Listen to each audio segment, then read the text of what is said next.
Yo, we're back. Is it better? You like that? Yeah. Okay, good. All right, here we are. We've got Riley here tonight. We talked about it last week. Ethan's back again. What's up, guys? And Jason. Yep. You're always here. I live here. But yeah. Yeah, so we're going to talk about religion again. So obviously, Jason and I come from a Christian background. Mm-hmm. Started off Southern Baptist. I think you were, what, Yeah, you went to a Pentecostal church for a little bit? My parents were Southern Baptist, like a normal, not Reformed, just Arminian Southern Baptist church. And then... You were saying that in the video, I was wondering what Arminian... Yeah, so there's two schools, well, there's probably more than that, but two main schools of thought as far as like free will goes and whether like we choose God or God chooses us. And so most Christians think that we have free will, Christ died on the cross, he wants everybody to be saved, but he gives us the free will to make that choice, right? And then, so that's what I grew up thinking. Same. And then, Yeah. And Gotcha. then there's the Reformed version of it. They call it Reformed because it was the belief in the Reformation. So they think that humans are totally depraved. They will never choose God unless God changes them first. And so God ordained, like in eternity past, who was going to choose him and who wasn't. And so once he's ordained that person, then he has to quicken them to be able to not just be completely depraved. And then once he quickens them, they're always going to choose him. So there's like, it's not, you don't really have free will in that scenario. God's the one that chooses it. So when I grew up, I was the first one, and my parents were Southern Baptist, and then my best friend and his parents were Pentecostal, so I had all over the charismatic spectrum of that. And then when I got older, I didn't think I had truly converted because I never really cared about anything about God. And then I was kind of like at a broken state in my life, and I would have said that I truly converted then. Started reading the Bible, and I was like, oh, this predestination stuff is all in here in the New Testament and Romans and Ephesians and all that stuff. So that's when I started believing that. And then... So I was pretty heavily involved in the church for about a decade after that. And then started questioning some of the stuff after that, listening to a lot of like agnostic, atheist debate Christians and everything. And that's when I kind of walked away, I guess, from Christianity because I just didn't feel like I had a better reason to believe that than a Muslim or a Jew or a Hindu. Like I all of the reasons that I would have said that I believed in Christianity, I could have a conversation with Daniel's friend Aladdin, and he would say the exact same reasons to me that he believes in Islam. So we're just kind of sitting here, Right. And I realized I didn't really have a reason to believe it. So, and then through like studying and just listening to people, I think I've gotten farther and farther from it. I think I would categorize myself as an agnostic. I'm always open to, I could be wrong. Yeah. If somebody gives me a good reason to believe it, that I feel like it is, that I have a better reason to believe it than to not, then I would hope that I would change it. I've always thought that was the best place to be. I mean, whenever I've come across people who say that they're atheist, I struggle with that because it's not like you can firmly say that there isn't. Right. Mm-hmm. There's, Yeah. and to say you're atheist is to say that, that there's no God, and it's like, well. It's a pretty bold statement. Yeah. Yeah. Yeah. Whether you know or not, it's pretty, it's...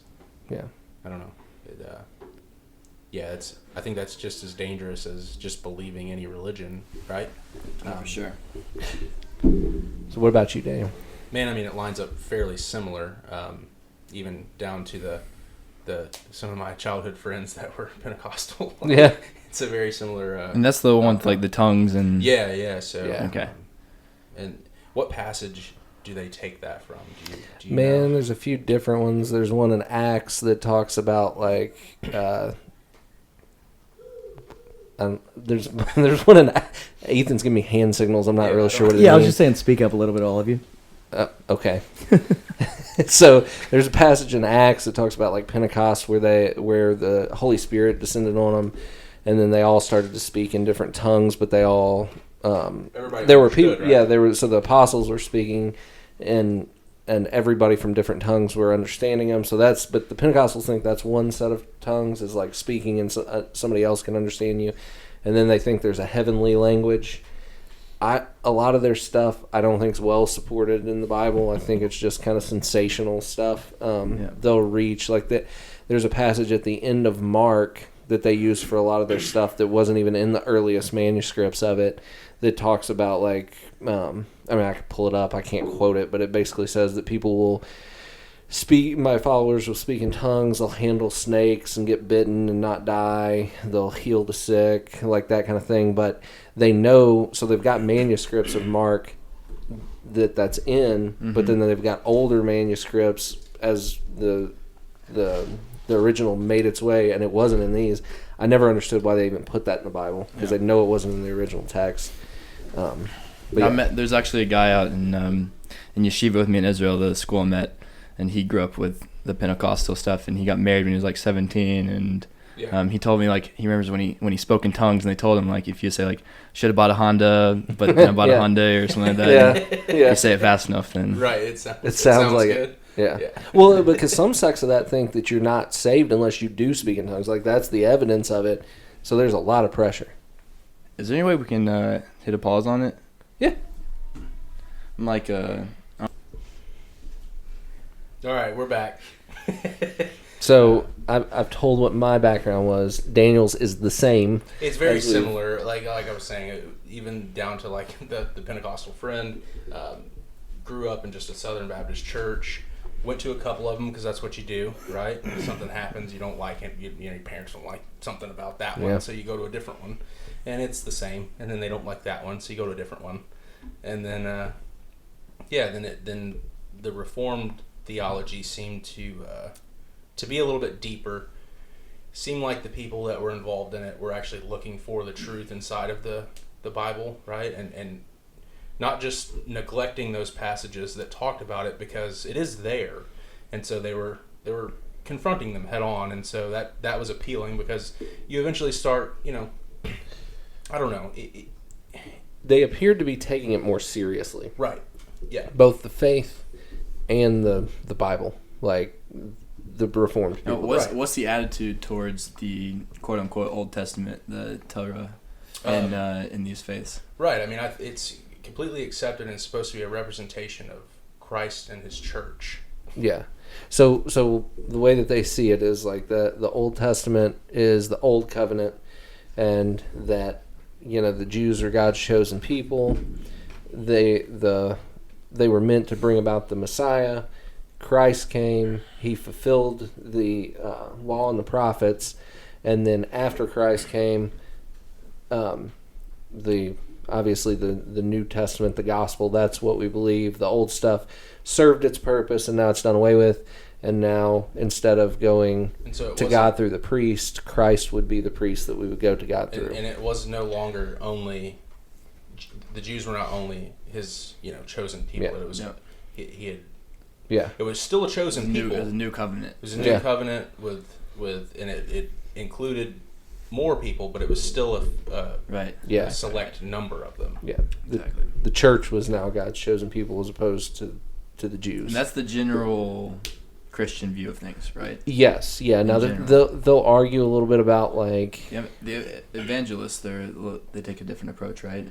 Somewhat. Yeah. The only thing that I think they argue a little bit about is like what you still follow from the Old Testament, like the Reformed, and what I think is more consistent. I think they think more like they do away with the ceremonial stuff, and then if Jesus reaffirmed something, then we would do that. But like He didn't reaffirm, like say the Sabbath, so Christians wouldn't think that was important. Right. So I think what Jesus did and the New Testament letters are going to supersede the Old Testament stuff. So that's why they don't do, a lot of the different stuff a lot of different laws in the Old Testament they don't. It's interesting. All the laws of the I'm gonna call it the Torah. Mm-hmm. If you guys, that's fine. Yeah, because so if the whole thing of like New Testament, Old Testament was that the whole branding of it as the Old Testament was in fact the replacement theology of Christianity. Sure. Yeah. But so in the Torah, those laws were never meant for all of mankind. Yeah. So, but often in the general world, they think that was meant for all of. Yeah. No, I don't think So- the Christians think that, because they or at least the Reformed community, they think it was just for the Jews, because they would say, well, God related to his people differently because the Jews were his chosen people and they were a national. But now that Christ has come and the church from all over the world collectively is his chosen people, I think they line up kind of with that thought. Gotcha. Yeah. So. Yeah, I mean, there is definitely a big difference between the Reformed community and then just your Armenian. community. You want to call them Armenians. That's what they I was are. thinking, what? I was like, this is in the South, right? There's Armenians in the South, like. Yeah, there's a big difference. Like you were saying something about like the evangelists and stuff like that. Like, I don't know, the Reformed community, there's a lot of things in Christianity that they disagree with and think is, you know what I mean, just they wouldn't say that just saying a prayer gets you into heaven. Mm-hmm. You know what I'm saying? Like Right. that's a big thing in the Christian world, right? Mm. That's a big, and that's more on the forefront of what people see. Is Right. like if you Right. you say this prayer, or you're now saved and you're saved Yeah. forever, and it's all good. You can do whatever the fuck you Yeah. want. Yeah. It's a pretty sweet gig. I mean, Yeah. it makes It is a sense sweet why gig. it spreads so Why like it's- a wildfire. sure. I mean, Oh yeah. But the Reformed community would say that that's not the case. A prayer doesn't save you. You know that it's more works based. No, Or- it's no? faith based. So the way that they're gonna say it is like you do have to repent and turn from your sins, but like your works are evidence of your faith. So the works don't save you, but if there are no works, you didn't have You sincere never had faith in them. the first place. So you Okay. so like the thief on the cross, for example, he didn't ever do anything. Like he was dying. The who? Okay, so when Christ was crucified in the Bible, there are two. He's crucified with two thieves on each side of him.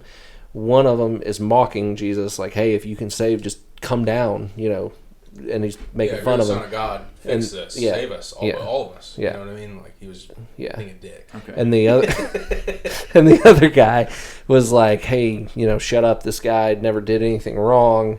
We deserve to be up here. He doesn't." And he looks at Jesus and said, "When you're with your Father in paradise, remember me." Or that's rough. But basically, this guy is converted, and he doesn't have the opportunity to do any works. Okay. But it's his faith that saves him. But if you taking all of the New Testament teaching, they would say that faith saves you. Works are an evidence of that. Like, because once you believe this, you can't help but live it out. Got it. Yeah.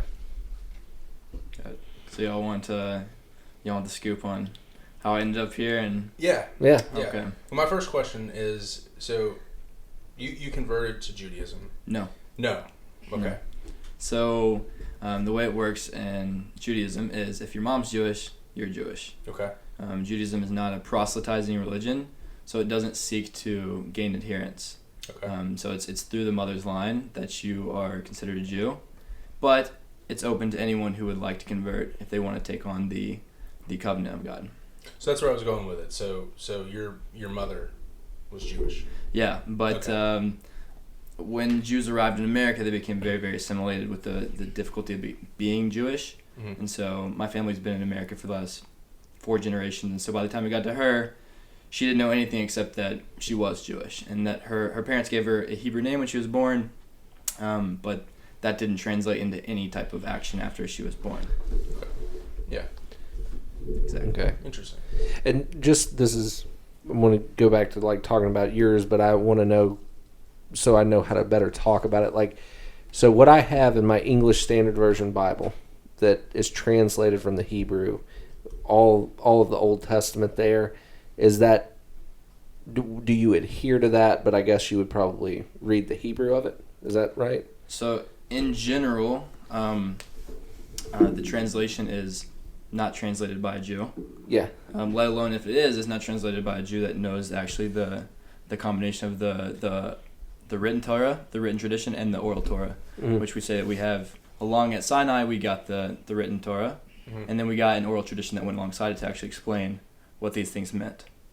And so, what we would read in like a King James Bible, a lot of things are going to be mistranslated. without context. But in general, the story is right. Like, they're not completely changing the story. Yeah. So, like, if I like narrative, we should mostly agree on like the narrative stories. Exactly, the narrative. Yeah, but individual passages might be skewed in order to try and fit, and try to make more sense with the New Testament. Little things here and there that you'll notice. Also, like the chapters of the Torah were made up by the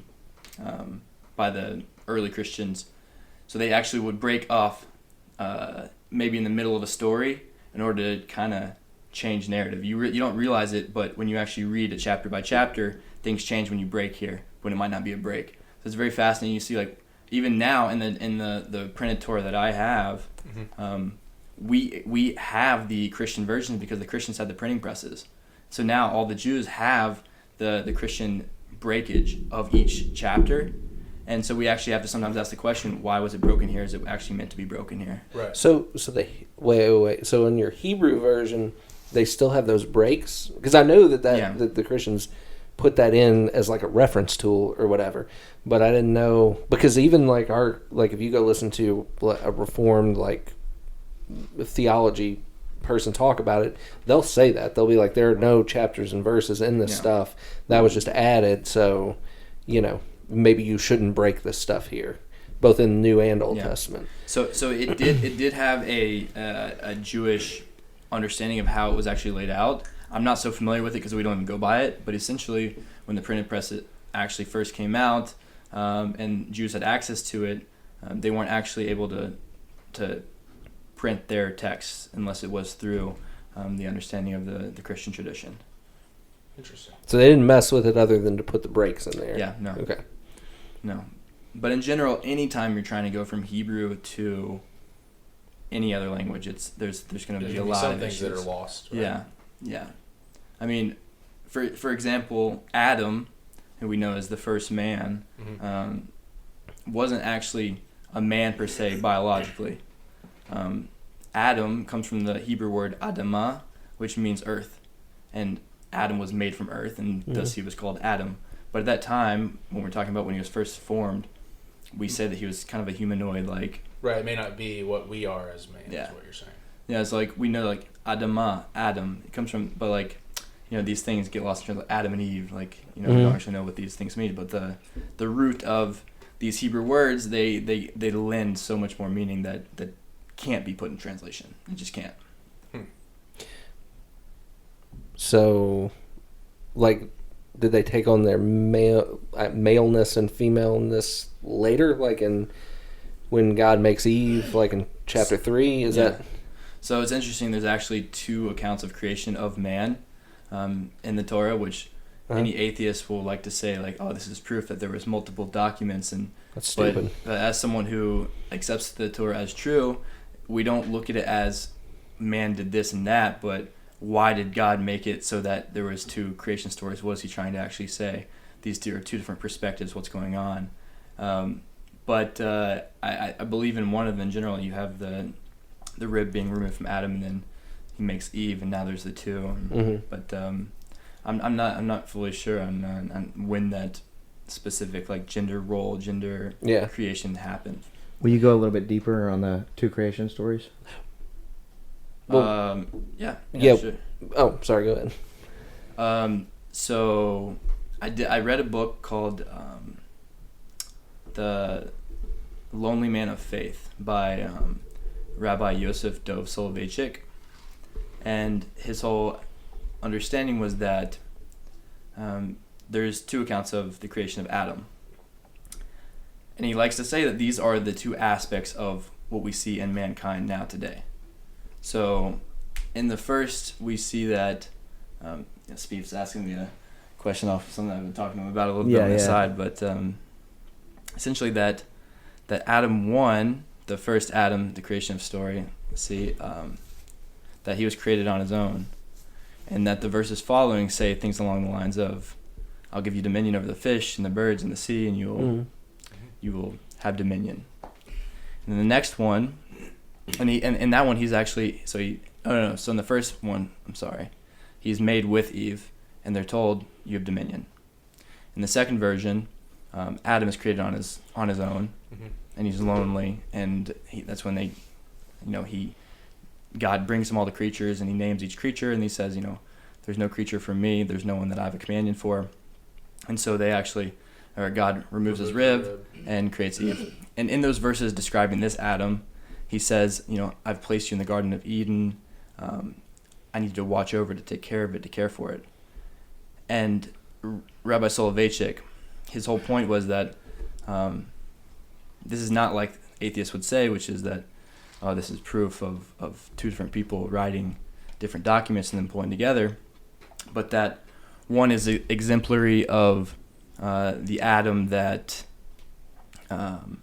is going to conquer the world, to come up with the vaccines, to come up with plane flight and traveling to the moon and colonizing planets, and that in order to become a dignified creature and to have responsibility, we have to have the capability to have dominion over the world. And we see that that's really what's encapsulating most of modern man today is dominion, which he says on its own will lead to something like Tower of Babel, where you have people trying to essentially fight God, quote unquote. Right. And that the other one is the aspect of Adam in which you're guarding, you're keeping, you're guarding the garden, you're placed in the Garden of Eden, and he needs a woman that's of his own flesh, and it's this partnership of loneliness where the man needs a woman in order to go out and fulfill the mission of God through a submission and a reticence that kind of backs away. And he says that everyone has this combination, but unfortunately now the reason he calls it the lonely man of faith is that the man who chooses to be a faithful man is someone who is going to basically be shunned by this modern Adam 1, the one who is purely about now expanding his horizons without boundaries, never actually seeking what the meaning of actually expanding these boundaries are. So he said something like there's a Soviet, first Soviet astronaut into space. As you know, a very atheistic country. He got up there and he looked around and he said, I got up there, I looked around, and I didn't see God anywhere. So the whole thing that Ralph Soloveitchik says is that,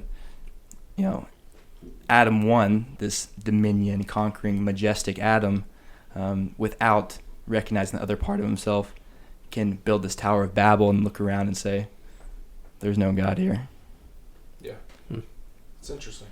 Yeah, I mean, I've heard atheists and agnostics talk about that, and I think it's such an ignorant thing to think that disproves Judaism or Christianity. Like, they put this back to back. They're not stupid. Like, they didn't hey, let's contradict each other 3 sentences this way. This is proof. Yeah, it's the same thing. They use that in, I think it's in Proverbs. It has like one saying, answer not a fool according to his folly, and then the next verse is answer a fool according to his folly, and such will happen. Like, that's not a contradiction. They're right up against each other. They're making a different point.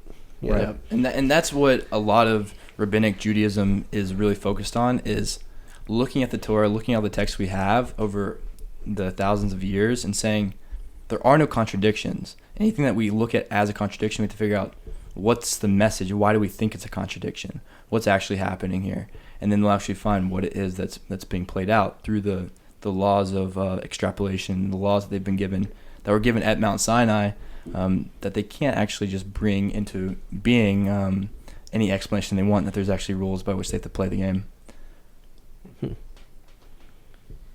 Speaking of Mount Sinai, let's touch on that video that we watched. We'll probably link it in the description for anybody that wants to watch it. Sure. Yeah, we can do that. Yeah. We'll make that happen for you guys. But what's it called? It's something about the Great Revelation, right? It's called Mass Revelation. Mass Revelation.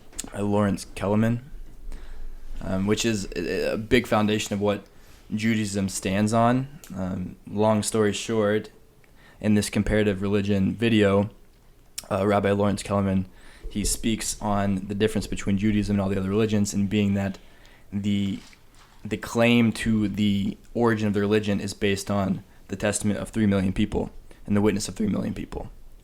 And whereas all the other religions in the world all begin with one person. And so essentially the credibility lies on that one event. And so you have Islam and you have Christianity, which accept the Torah as true, the New Testament, the Old Testament, as being true. And so now the question is, for either the people who believe it's true or the people who don't, the people who believe it's true is, at what point did it change? And then for people who don't believe it's true, the question is, how did this actually begin? Because we know that there is a book called the Torah, and we know that there's millions of Jews now that follow that Torah and have been for thousands of years. So the question is, what did occur at Sinai, or this claimed Sinai? Mm-hmm.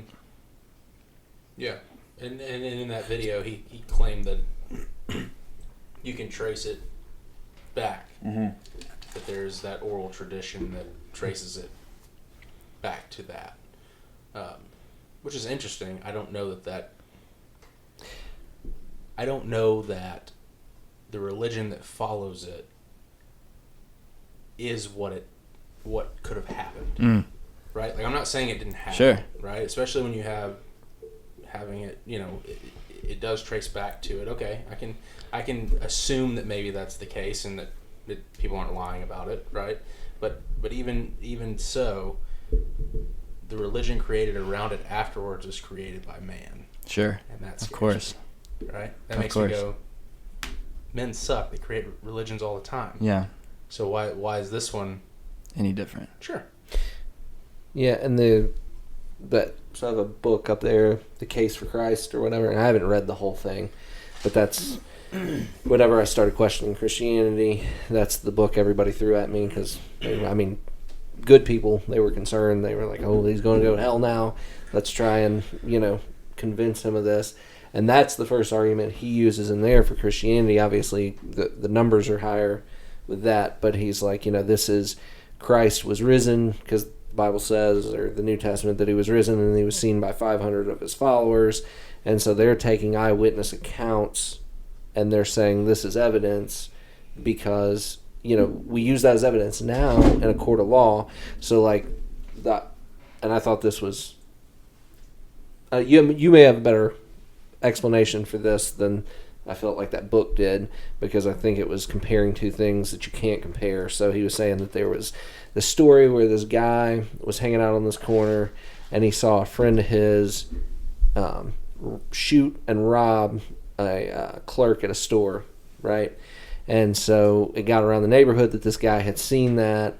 They were scared he was going to testify. They came back. They shot him like a few times, but he miraculously survived this thing. Shot the witness? Yeah, shot the witness, sorry. And then he survived this thing, and then he told his story in court, and they were convicted by his eyewitness testimony. Well, that's not comparative to what the Christians are saying, because they can actually talk to that guy. Like, I don't know in my, just say the New Testament, I don't know that Paul wrote any of those letters. I don't know that Mark really knew Peter. I don't, and nobody can substantiate that. Moreover, we can't even speak to these people. So I would say that that's not evidence that that's happened, because we can't actually go back and talk to the people there. Sure. So I don't know much about these 500 people. I don't know, like, did they have writings? What is it? What's the proof that they were there? And that's question number one. And question number two, or comment number two, would really be that it's interesting, the Torah would actually possibly even give credibility to such events occurring all throughout early Jewish history. When we're talking, we had the prophets, when we had miracles happening, when there was godliness in the world, very, very clear godliness, that there was power given to both the light and the dark side, meaning that people were raised from the dead. People did do miracles, and the Torah explicitly says miracles don't mean anything if it's just a miracle, and we don't believe that miracles are the exemplar of truth. And you even go to New Orleans now, you go to some voodoo black magic place, and they'll probably be able to do some things that you'll be like, I don't know what just happened. And the truth is that there is a power given to these things, and the view of the Jewish faith is that there's power in the world, and it can be accessed from both the light and the dark side. So, sure. So number one would be, I don't know anything about these 500 people, and number two would be like, Well, he could have. There could have been someone named Jesus. There could have been someone that rose from the dead. But I don't know if that's necessarily grounds for creating a religion. I know you saw the video from... He didn't. I Jason didn't. didn't. Okay. He sent it to me like 2 hours before we were supposed to be here. The video was 45 minutes. He had plenty of time. I was working. Yeah. But no, Daniel saw it though. So I did. But what's the difference? between 503 million. Yeah. Well, we can't. Well, the How am I five. supposed to believe that it's 3 million? Well, Other than what I'm being told that it is. Riley, take him down. I gotta go piss. That's fine. I'm not I'm not coming at you. I'm just saying. Yeah. I don't. Why should I believe that? And here's the thing. I think that most Christians believe it. That they believe that. They believe that 3 million people did witness God on Mount Sinai. Yeah. They believe it just the same way that you do. They just believe that there was a new covenant later on. Then the question remains for Christians, which is what actually symbolized that shift, and what makes us think that anything changed. So that's where Jews would disagree with Christians, as we had this character named Jesus that came along, and we don't even know if he actually claimed to be the Messiah, but we know that a figure named Shaul, who changed his name to Paul, came along and said, I was walking on the road to Damascus. I spoke to Jesus, and he told me these things. And I wrote them down. And in that video, he claimed that was quite a few years after. Yeah, he said it was about 35, 40 years That's right. after the death of Jesus. Okay. And I believe, unless I'm wrong, I think Paul's writings precede the Gospels. I think he wrote before they wrote the Gospels down. Yeah. Yeah. So, from what I understand, the initial cult that was around this figure Jesus, there was many messianic cults at the time, because the Romans were heavily persecuting the Jews, and anytime you have this religious people that says, hey, look, when things get really bad, that must mean that the Messiah is coming soon, or not even that he's necessarily coming soon, but that we need him, that there's a real need there for the people. So there's quite a few splinter sects coming off, and one particular became quite popular. And during that time, they would say, he's the Messiah, and obviously the Jews didn't necessarily accept it at first, and then the actual cult, or his following, when it came to the time of his death, and he hadn't actually fulfilled any of the things that the Messiah was supposed to do, that's when it then morphed and evolved into, it must be that he's coming again. And so that was a big issue for Jews, that they were like, we can't accept this because the Torah says exactly what's going to happen when the Messiah comes, and none of those things occurred. So that seemed like a really great proof, on top of there not being any witnesses to really anything that's... most of the writings were after it was over. Yeah, so that was one of the big issues. All of them were after it was over. Is that correct? Oh, all the writings about Christ were after. Oh, yes. Yeah. Yeah. And he has no writings of his own in real time. Yeah. Like, I'm following Jesus right now, and he's doing A, B, C, and D. Yeah. Yeah. It's interesting he didn't have writings of his own, which just a interesting point is that Jesus spoke Hebrew and Aramaic, and he was probably of some sort of rabbinic tradition. He was probably a rabbi, and he's probably really very well learned in Torah. So why didn't he write something? That's one question. The other is, why aren't there historical documents about him outside of the New Testament? And I think the other one that's interesting is that the New Testament was never even written in Jesus' language, which is just fascinating when you have, like, he wouldn't have even been able to read what was going on or relating to what was going on, because it was completely saturated in Greek culture. There was not a culture the man was even a part of. Yeah. The first two things I do agree, like what you said, like, the Bible says when Jesus was crucified, the sky went black in the middle of the day, the curtain to the Holy of Holies was torn into, there was an earthquake, and then the dead walked out of the tombs and into Jerusalem. But nobody else recorded that. Somebody would have wrote that shit. Someone, down. yeah. So I agree with that. Yeah. It's interesting. I mean, you look at Egyptian hieroglyphics now. There's one specific tomb, which is, I don't know why this is not more popular. I can't remember the name of the tomb. I'd have to look it up later. But that inside the whole tomb, they have a hieroglyphs of water covering Egyptians lying at the seabed, and the sea is split. And on either side, they have Egyptians in the water, which is like, why is that not? Yeah, that's crazy, huh? Yeah. I'd like to see that. Yeah. Yeah. Yeah, but the thing I've heard because I've heard a Christian debate this recently. He was actually talking to a Muslim, and the Muslim brought up the same thing about the different languages. The Christian apologist said that the reason that God would have it written in the Greek is because that was the most recognized language of the time, and so since Rome was what Rome was, and it was conquering people, and Greek was what was spoken, they say, well, Christ is now switching this from being just for the Jews to being for anybody that would accept it, so it would make sense for it to go out in Greek. In a language that most people would be able to... Yeah. Maybe. I think that's a shitty argument. Also, I did not know. We need some comic relief. Get in here. Yeah. No, I didn't know. No, this is really good. I'm just really interested. I didn't know that all of the writings about Christ were after he was dead. Yeah, I didn't know that. Oh, yeah. The last probably a good while. Like, what? Yeah. Yeah. And I just think that's wild. Yeah. And then stuff like, Sure. I'm not even sure that they don't know who wrote these books. Like, right. Some of them they're more sure than others, but they don't know who wrote them. And even ones that are attributed, like Matthew and John, were apostles, disciples, whatever you want to call them. Mark and Luke were not. Like, Mark was supposedly, Peter stands behind that one. They supposedly wrote that together. Mark wrote it down for Peter or whatever people say. And I cannot remember which one Luke, because in order for it to be canonical, it's supposed to have been written by an apostle. And so which is a follower.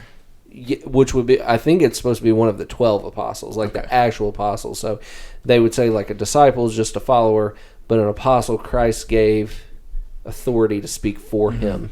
And so that's why those are... And this was all after he was dead. Everything that was written was a good while after he was dead. And I don't know if you were in here, you might have walked off. What's up? I didn't hear you because Daniel was coughing in the mic. What's up? You may have walked off. I don't know if you heard this, but Paul's letters were written before the Gospels were.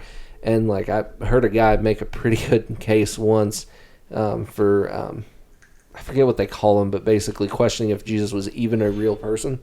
And if he even really taught this stuff, and like nobody really knows that, it seems like. But to me, I listened to this guy, man, I was like, it's more likely that Paul made the entire thing up, like, because he's writing his letters ahead of time. Like you said, he claims to have this Damascus Road experience, right?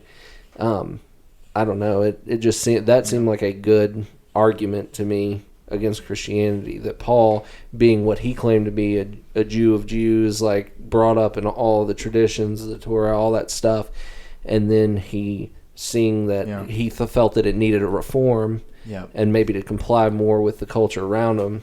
Exactly. Made up the story of Christ. So I want to comment on that, because just giving historical context to try and understand if Christianity is not true, what might be the motive for Paul doing such a thing. You had the mesh of Roman culture with the Jews of the time, which was a very crazy thing, because you had the Jews who were claiming that there's one God, and he's an exclusive God that does not allow you to believe in any others.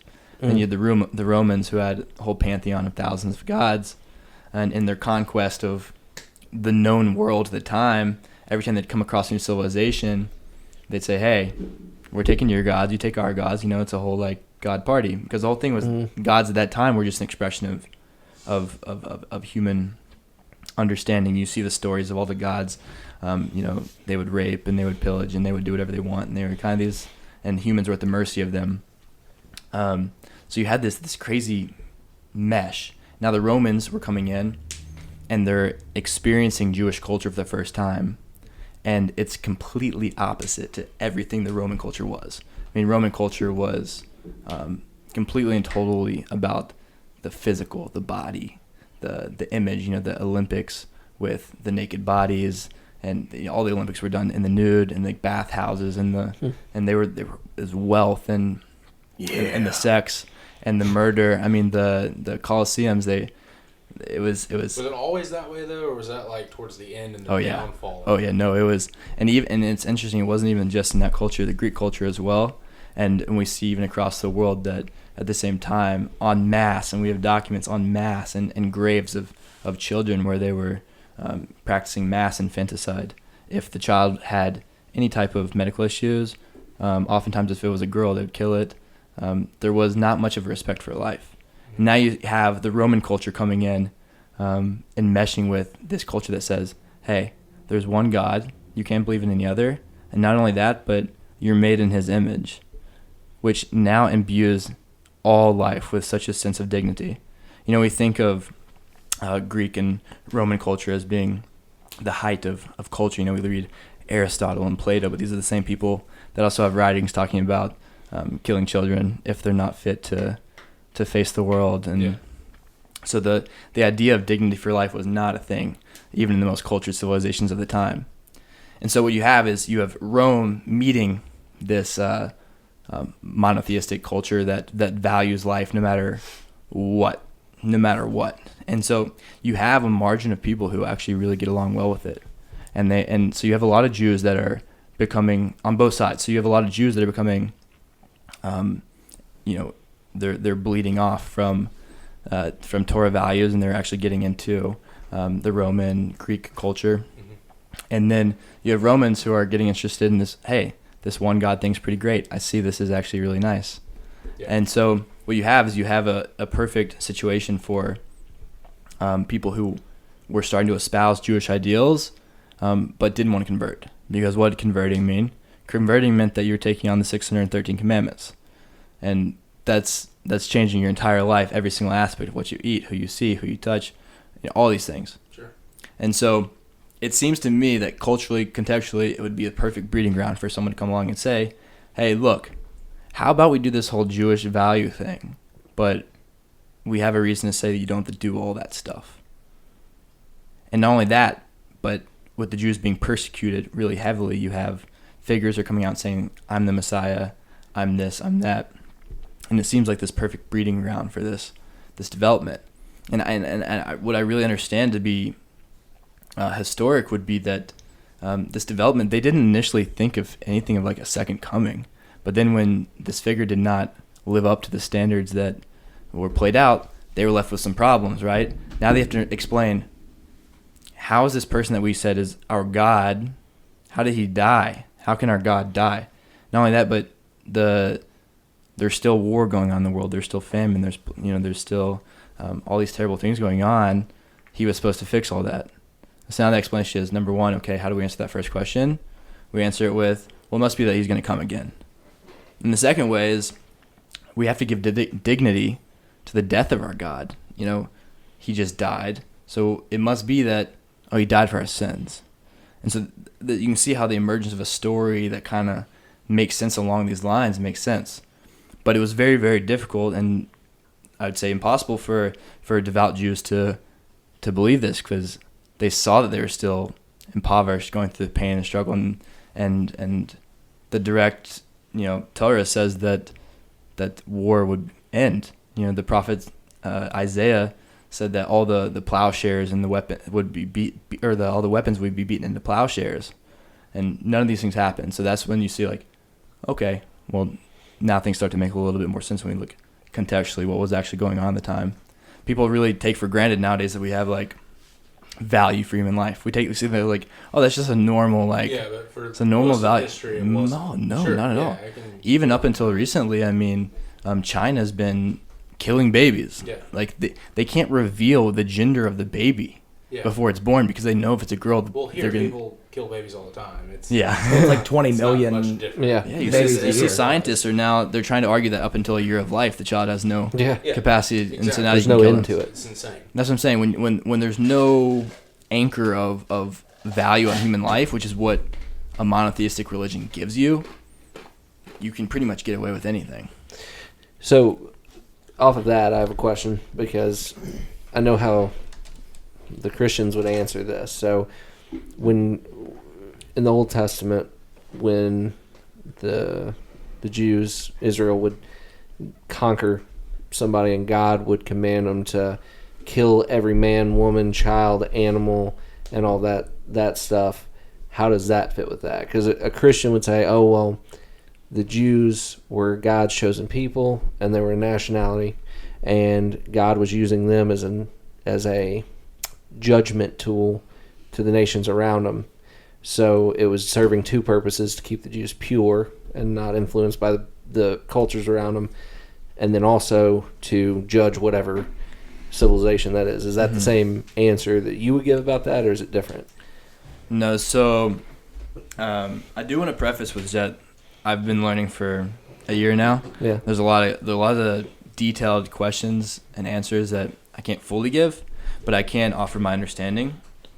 And for what I understand about the conquest of Canaan, which we say that the Canaanites were inhabiting before the Jews arrived, was that there was a process the Jews went through, first of all, when they got there. And I'm going to try to explain this on the grounds of I can't say something like, oh, well, God told them it was their land so they could do whatever they want, because not everyone's accepting that argument, right? But God told them to go into these lands and to that it was theirs. But in order to make this conquest, like I was saying, there was a specific order that had to occur. And that was that they went to these places and they told them, you have options. The options are, you can flee, you can leave, or we can fight, we can have war, or you can become a part of the nation, you can do work and labor. Mm-hmm. And I believe there's only one group of people that actually ended up saying, we'll go with the deal of peace. We want to stay and work here. And there might have been one that fled. The one that actually told them that we'd have peace, whatever, they came in and tried to fight them after the Jews then conquered them. Then they repented and said, okay, look, we want to just work. And so they were absolved into the Jewish nation. But on a spiritual level, what this really had to do with was that these nations were heavily entrenched in idolatry and the deepest forms of evil. I mean, like we were saying earlier, sacrificing children to these gods.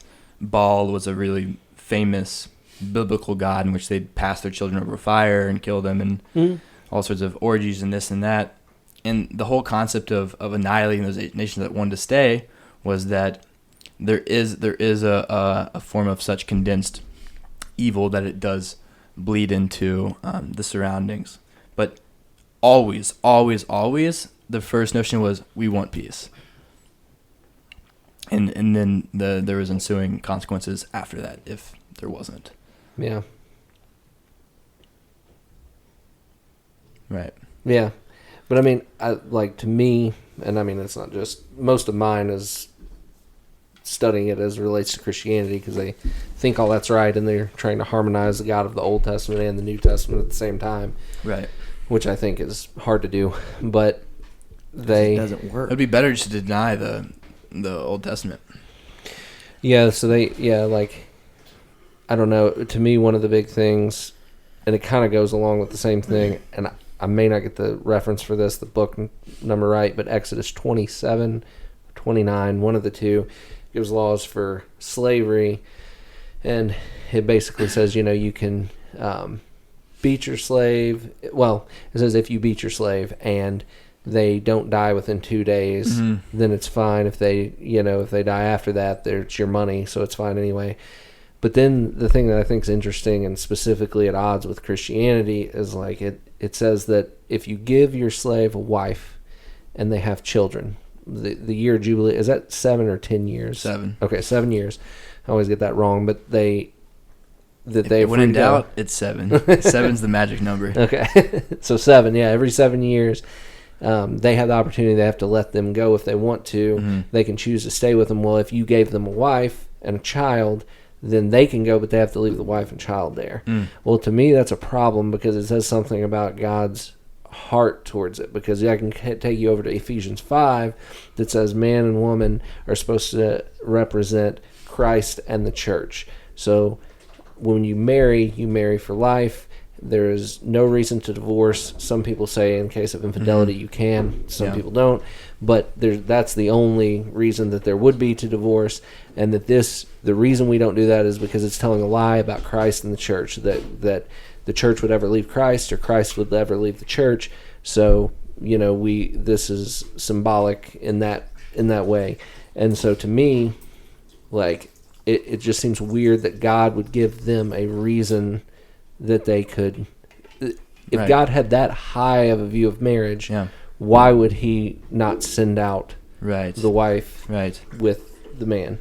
Right. So, in general, this is a good place to mention that that Jews are not literalists, meaning we don't look at what the verses of the Torah say and say, all right, that's that. Yeah. And it's interesting, you actually have historical peoples that do that, those being what you guys might know as the Samaritans. Okay. So there's even a group of Samaritans these days.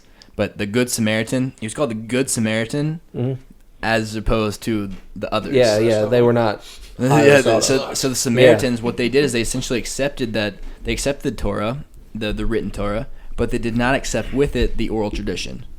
Meaning part and parcel of a religious Jewish life is the oral Torah, which is what I'm studying now in yeshiva, which is what rabbis study all day long. And what we're looking at the book that was given to Moses, but then now everything coming out of that, right? So the Torah says, for example, about the Sabbath, you shall not kindle a fire on the Sabbath. You shall not do any work. Well, what is work? It ends it there, and it says it never tells us what work actually is. Right. And so you have an issue. How do we actually deal with that? Mm-hmm. Another thing that we'll face is an eye for an eye, a tooth for a tooth. And there's the famous saying, well, you do an eye for an eye, a tooth for a tooth, and the whole world goes blind, right? Yeah, sure. Mm-hmm. And so this is, like I was saying, so essential to Judaism. And what is the issue with the world reading this text without the actual tradition that goes along with it, because now it gets spun in all sorts of ways. But that at Sinai, both the oral Torah, the written Torah was given. The written Torah was given along with the oral Torah, which was how to actually extrapolate all these things. What these verses actually meant was all given to Moses. So he gave him what he wrote down. Yes. And then he told him how to interpret that on the mountain. Yes. Okay. Which was always meant to remain oral, but we see that after, I want to say, roughly 1,000 years after Moses, the persecution, along with all the other difficulties facing the Jewish people, ended up being written down in the form of the Talmud and the Mishnah, which even now are written in a way that it still has to be learned orally, but it's written in a way that gives you almost like the Cliff Notes, but that someone reading from the outside would like, what is this? Mm-hmm. But essentially, so going back to your point with slavery, I'll be honest from the beginning, I'm not sure about the answer of the question with the wife and the children that were given to the slave when he was a part of the home. What I can't, because I don't know the rules of slavery. What I can tell you is that, number one, slavery was never the ideal. That was not what the Jewish nation wants. Then why didn't God just say, sure, slaves? Great question. Because God, he knows human nature. And he knows how we have to work with that. And so he gives us a way to work with that. One of those things being that he knew that there were instances when families couldn't take care of children, they didn't have the means, or there were people that committed crimes and that had no way of repaying their debt.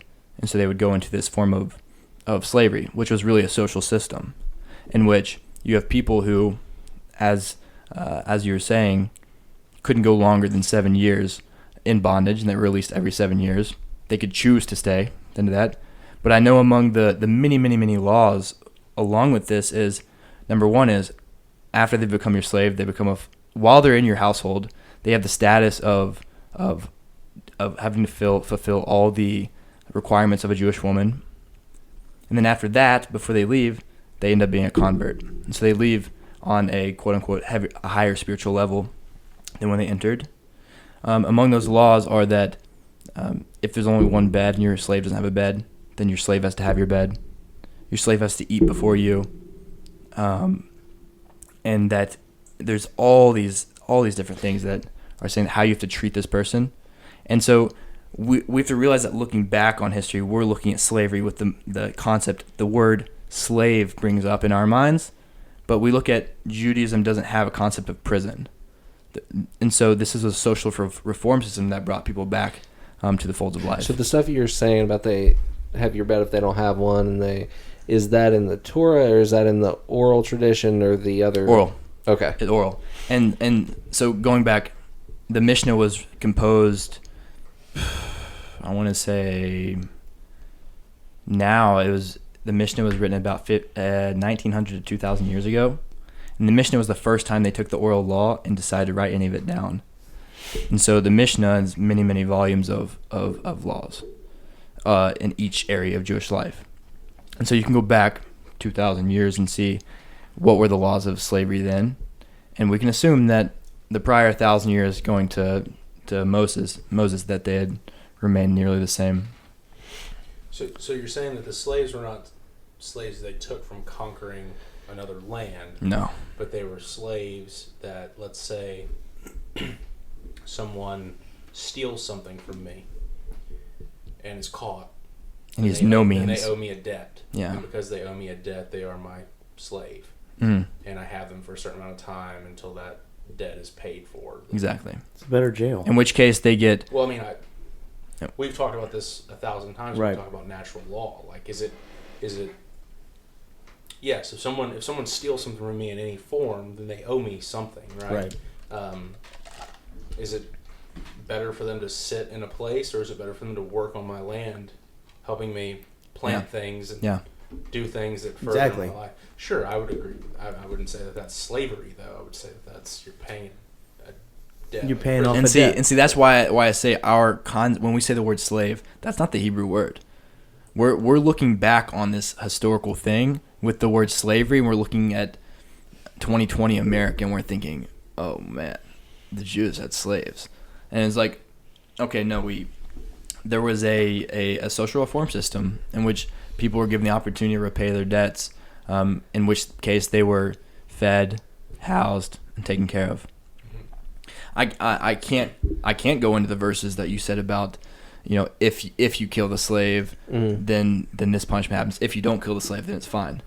Because like I'm saying, each of these verses, while outright give you a certain understanding, we don't actually know how in practice that was until I go and look at my issue with it is that it's hard to believe that it's only the reform system when God was telling the Jewish people to go into this land, kill everyone, including the women, including the children, including the animals.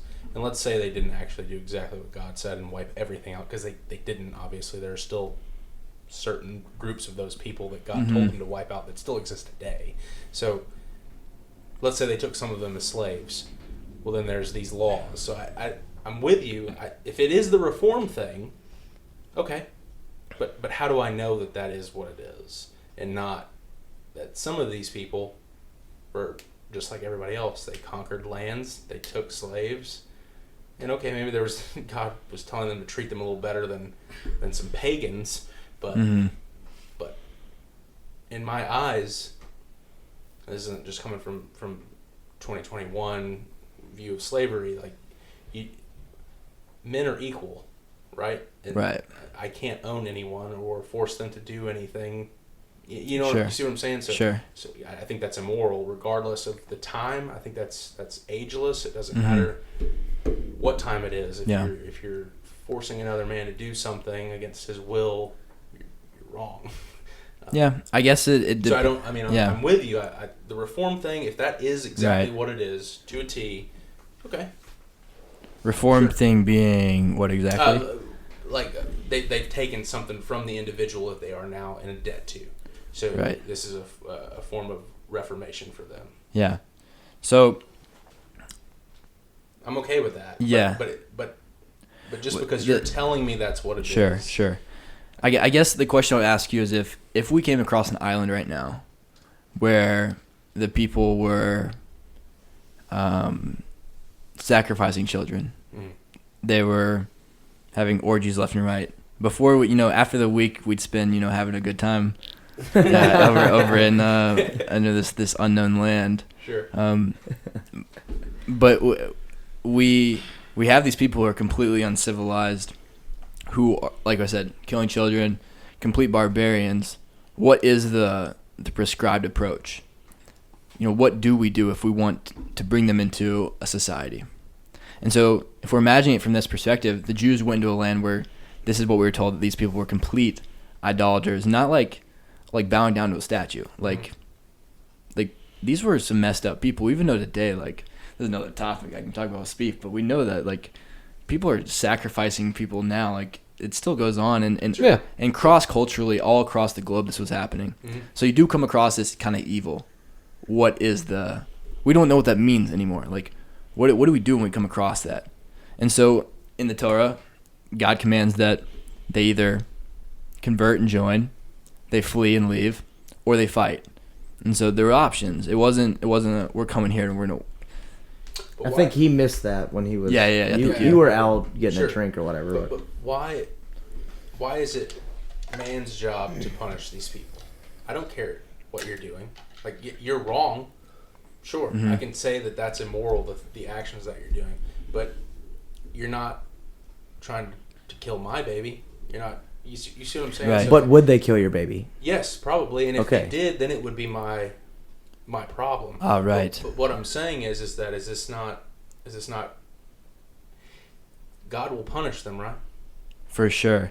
There's a system of divine checks and balances, but we believe with the Torah that God gave the opportunity for man to be a co-creator with God. Seems very slippery slope. For sure. Which is Because why I there have to be. Told me I could do this. Oh and yeah, this. I was talking to Spieth about this earlier, that in general Christianity believes in duality, meaning that there's devil and evil and there's God, which paints and sets up a perfect picture for someone to say they're the evil ones, let's kill them, which is we see throughout history. If they disagree with us, many in Yeah. any way, Right. we could easily paint the picture that they're the bad guys. Exactly. But that's across the board. They could be doing the exact same thing to us. For sure. So, in my eyes, it's not my place For sure. to change anyone. It's only my place to live according to what I believe is God's will, which is to not steal from anyone. For sure. Not take anything in Yeah. any form. And if everybody lived that way, we might have a better place to live. But what's your responsibility to be a part of making the world a better place beyond yourself? That's my only responsibility. Only yourself. Only myself. That's the only thing I can change. That's the only See. thing I can do is live my own life in accordance to what you would say is God's will. Sure. Beyond that, I can't. And if I fix this, and you fix yours, Oh, he yeah. fixes his, and he fixes his, then it's all fixed, and I don't have to go out on Sure. these crusades. But who's to say what fixed means? Well, like I said, I think it boils down to the core of what most of these religions are, and it's to not take from anyone. Mm-hmm. Sure. So definitely core, but that's also assuming you believe in God. I do. I believe there is. But for people, He's not talking about you for specifically, people though. that don't. For people that don't, there's the issue of Okay. they don't believe in God. But here's the thing: regardless of whether you believe in God or not, I think that this is something that governs the reality that we live in, and it's evident. Which is why Jason would call me a deist. He would say Well, I mean, that you are. believe You in- believe that there's a God, but you don't know who I don't know what who it is, so who he I'm an is. agnostic Yeah. deist, I guess. Sure. Whatever. But yeah, I think that that's self-evident. I think that if you take something from someone, that there are consequences for that, and you can't escape it. Who governs? God, I don't know which God he is, though. Well, then we have something like the Nazi regime coming out and murdering millions and millions of people. And before that, Stalin, and before that, yeah, absolutely. And who governs? Those would all be. Well, that's what the natural law part that I don't know that I can see that it happens. I don't know that there's always consequences for people, but I do know the non-aggression principle to me is self-evident. Like, you clearly own you, I own me. One person's not of more value than another person. Mm-hmm. So, like, and I think I said this in the last one you listened to, like, I might not really care if you steal something from him, but if you steal something from me, there's something in me that's like, no, that's not right. Mm-hmm. Like, I think everybody can kind of agree. Feel that, yeah. Anybody who's had anything taken from them is going to go, yeah, that sucks. Yeah. Nobody wants that. So why would I inflict that on anyone else? Right. That's ideal. But what governs what that right is? You're saying it's just taking? That there's different forms whoever takes and right, you're saying emotionally, spiritually, physically, all across the board. Yeah. Right. Whether it be physical property or trespassing, you're taking something that doesn't belong to you. Yeah, anything that you're taking that doesn't belong to you is wrong. Sure. And I think that governs this reality, and it's self-evident. Through God. And, well, for me, and Jason isn't on the same page necessarily. But who says what I say? Like, say I say that. Well, no, actually, I own that. And you say, no, I own that. Who's to say who owns it? Where's the law that says who owns what? What are we following? I can say, I own that. You say, I own that. Who's objectively right? Well, I think the only way that you can morally deal with people is through logic, reason, and free trade. Like, I mean, I don't think that there's, like, clearly I don't own the shirt that Ethan's wearing. You damn right. So if I rip off that $8 beauty, if Ethan's like if Ethan's a dirty forest man that your understanding makes him some lesser being, then now he doesn't own anything, and you can say, like, who's to say what ownership is? On the ground, like all these, like, I'm saying. Well, I'm paying for my car. Sure. And you're not. Sure. So if you were to make claim to that, but I don't think there's any good logical reason to say that. Right, but we're talking not in this time, right? Regardless, like, I mean, it's you don't possess anything without putting forth some sort of effort to obtain it. Mm. Yeah, you don't just get shit for right. So, hold on. So are you asking, like, what evidence do we have that all people are equal? Because you're like, if he's a dirty forest man, well, I think all people are of equal worth. Are you saying without a God, what evidence do we have that we're all equal? Sure. I mean, I think the bottom line what we're asking is about objective or subjective truth, and then how do we know what that is, right? And that kind of seems like the core of what we're I think that it's an objective truth that if you take something from any other individual, whether it be raping them, stealing their personal property that they obviously own that you didn't, stealing has been a thing forever, right? This isn't new, but trespassing, murdering, right? Like, you're taking something from another individual. I think that is an objective truth. Sure. That when that happens, an immoral act has happened, and the person who it's been inflicted on always knows they've been wronged. Mm-hmm. And it doesn't matter what religion you come from. It doesn't matter what culture you come from. That is truth. Sure. But I think it's oversimplified. I mean, there's so many situations where that's not going to be clear. Where you're in a relationship with someone. Let's talk about marriage. Mm-hmm. And now we say in modern day America that without signing a prenup, then half and half, everyone splits. You see millionaires who have to split half their wealth. Their wife didn't earn anything, or vice versa. The husband didn't earn anything, and they split everything. They're saying things get so much more complicated than just taking, the problem giving. Is that man ends up creating all these different laws that don't line up with what I just said, and in doing so, it does muddy the waters. Right, but what you're saying right now is you're talking about man's law. You're talking about when you say something. Yes, you are. So, for instance, say I'm that. talking about stealing. Yes, you are, because Isn't to me mandatory. that's stealing. But in our culture, if you don't sign a prenup and your wife that divorces you takes half your money, that's not stealing. Yes, it So is. I think It is. It's state-sponsored just- stealing the same way taxation is. Exactly, Right, but because man has said that is something that we're going to put into law does not mean that it isn't a violation. right, and I of think natural law. that Riley's question was, who governs this, and he asked it 3 or 4 times, and it's the same as, God for does. instance, in my opinion, Jason might. Not. right. I think we all agree Maybe. that God does, right? But so let's say let's take land for instance. Oh, Jason's going to hell. All right. Anyway, let's say Does he have hell? you can ask him. I'm asking you, ass. Does he have hell? Yeah. What does that mean? Does Is he that, bel- is that not clear, Daniel? does he Pretty clear. believe It's in pretty hell? damn clear. Yeah. We'll talk about it in a second. But the thing I was when you were talking about land, let's say Forest Man. Forest Man lives in my forest. He's lived there his entire life, but it was passed down from generation to generation. That's my forest. Now, I've never traveled that deep into the forest to find that there were men living on my land. So now I come across this Those guy. are the Bigfoots. Yeah, say let's call him Bigfoots. Hold on now. I'm getting somewhere. Yeah, you gotta leave them alone, bro. They've been there. Yeah. Never mess with Bigfoot. No.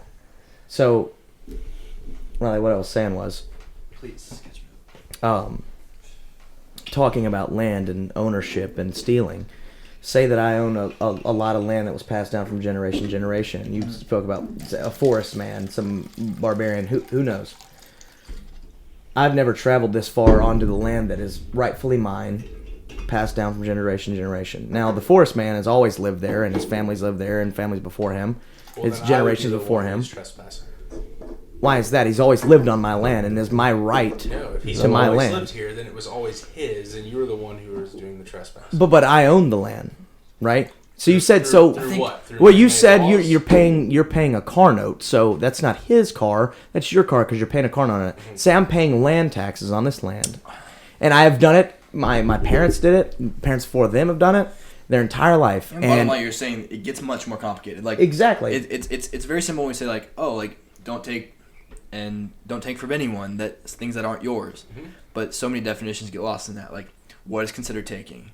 What is considered yours? What is considered theirs? Exactly. It What's considered yours? It gets down to like there's so many situations where these lines become so blurred that then we have to actually define. So objective truth, I think, exists now in the modern human psyche in general terms because I'd say because Torah was introduced into the world and now we have a general principle of Judaic-Christian values that are actually near what truth actually is. I agree with that. But the thing is things get very muddied very quickly, and then we actually need who's to say what. So let me continue on this real quick. Okay. Forest man, I come across him with my rifle and I say, "You're trespassing." He says, "No, mommy and daddy lived here and I grew up here, and mommy and daddy before mommy and daddy lived here." Okay, well, guess what? I've been fucking paying taxes on this land my entire life, and so did my family before. I mean, so did my parents before me. Okay. So whose land is it?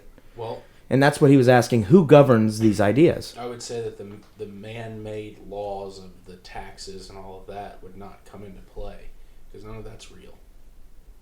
So it's So what is? So, Like so we're continue. we're left with like a very like Just because they Wild, live there, it Wild means that it's West, theirs. like, If I drive your car, even though you pay taxes on it, is it mine or is it yours? Those are two It's the different same as if you things. live on my land, even though I pay taxes on it. Is it mine or is it yours? Pieces of the earth are different than. Oh, okay. Now, They're definitely different than a car. The car I went and bought, it was originated from a certain point, and I have now bought it, and that is well, completely we were different talking. than- We were than something talking that about has land. existed way beyond when you and I have. Since Right, you and I but have been here. We were talking about land when this. You're the one who brought the car up. No, you brought the car up. You brought the car up, and I You re-brought it the up. car up. You as a brought the car up comparison about to the land, and I said they're not the same. motherfucker. You brought the car up about who pays my car note. Was your exact words out of your mouth to Riley? Now, what I asked and what we were talking about was land, and that I mean, it started off of slavery, and we were talking about land. And when you come to, once again, he was talking about how Jews. It was never, "I'm gonna kill all of you." It was always a peaceful approach. If Land it was is a none of hard- those, is a tough topic. because- absolutely. That's why I brought it back up instead of a Sure, car note. You brought the car up to compare to the land. We can go back and. You brought the car. Regardless, okay. $100, shake it right now. The Earth is different, right? I think the anarchist in me would say that no one owns any. Right. And so you're free to travel wherever you want to travel and be wherever you want to be. I agree with that. Here's the thing, right? No. Like, you jump into... There's some anarchists that... Well, I know, but it's just too simple. They're like, commies and we don't it, like them. It's too simple. It's It's very nice, but... Okay, when you put together 50,000 people, how do we do this? Sure. You're saying, like, it's not just like... There's going to be conflict. I'm not saying there isn't, but, like... I think this is the core of it. I think this is the... Sure. Look, there's a sage in one of the ancient Torah sages that says... They come to them and they say... Is there anyone that can stand on one leg and say the entire Torah? And they go to this guy and that guy and that guy, and they say something, and then the last one says... He stands on one leg and he says... Do unto your fellow as you would have him do unto you, right? Or something along those lines, right? To treat your fellow, to love your fellow as you love yourself. This golden rule that we hear about. And you're right, that is the essence of it. Okay, but that essence has to be fleshed out in some sort of way. Like how that manifests, like me saying, I need to love you as I love myself. It's not just about me doing what I need to do for me, because if I loved you like I love myself, that means I have obligations. That I have obligations outside myself. I have obligations to do for people. Right? So a concept to illustrate this is the Bill of Rights. Big difference between the Torah and the Bill of Rights is what? Not a single thing in the Torah speaks of anything called rights. You don't have rights. What do you have? What is the Torah? 613 obligations to man. And so we have this thing called Bill of Rights. That's already a rough starting point for a nation, because now you're saying that everything is built on what you deserve, built on the I, built on the ego. Meaning, if you could have a bill of obligations, the same principles of the Bill of Rights, but in the negative. Meaning, instead of your right to property, I have an obligation to ensure that I don't trespass on your property, or I have the obligation. And so saying that we just have this natural law that is purely based on I make sure that I'm governing my person and it doesn't extend beyond myself is, in the Torah's eyes, not quite enough. The Torah says that we're responsible for every single other man, specifically within the Jewish nation, that I'm responsible. If there are right now, and there are 60% of the Jews that don't have a relationship with God, that are completely disconnected from Torah Judaism, then I suffer for that, and I have a problem with that because sure, I'm suffering as well because right. people don't follow natural law. Right? Can I change them? No, I can only live my life and hope that they. But do you have an obligation to seek to try and change them? No. No, I can only change myself, and if other people see that change and decide to do something different about their life, great. Can I say something? I don't think that you can only change yourself. I've changed people. I've changed people myself, and I'm not saying I'm not big and holy. Actions and you can change them. Absolutely. Sure, I didn't do it. They changed themselves. They did it. They made the change in their own life. Maybe based on the fact that they saw what you were doing. Right. And then decided that's a better way to live. I think it's an unfulfilled life. How can I change another human being? I think only living for yourself, and we had this discussion. Who is the same as this other human being, change them. Not for your gain or anything other than the fact that I think that if you are changing someone's life for the better, it gives you fulfillment and it fulfills them. And like I said, in the last podcast, I said in the last podcast, we had this exact same argument. It's an unfulfilling life to only live for yourself. That's absolutely rap culture. It's rap culture. Rap culture. We literally, me and Riley had this conversation. If you saw a room full of morbidly depressed people, and you were holding on to the cure, you knew how to bring them life, bring them joy, bring them happiness. You're saying that you have no obligation to do that? Well, I think the problem is... No, you don't, but you should only... You say it wouldn't be wrong if you didn't. No, it's not that. It's not that I don't want them to change. It's that I don't think that me coming and preaching at them is going to change. No, of course not.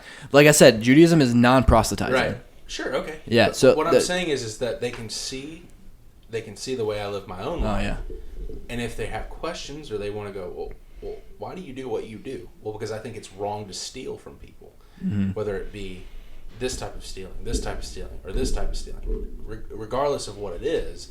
Okay, well then that seems like a better way to live. Great.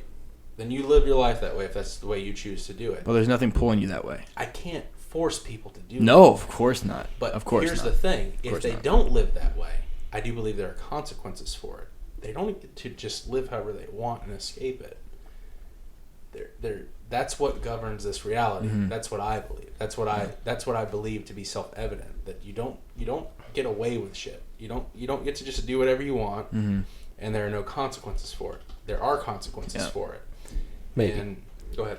No, but I think the obligation would be, when you say are you obligated to, it would be to whom would you be obligated?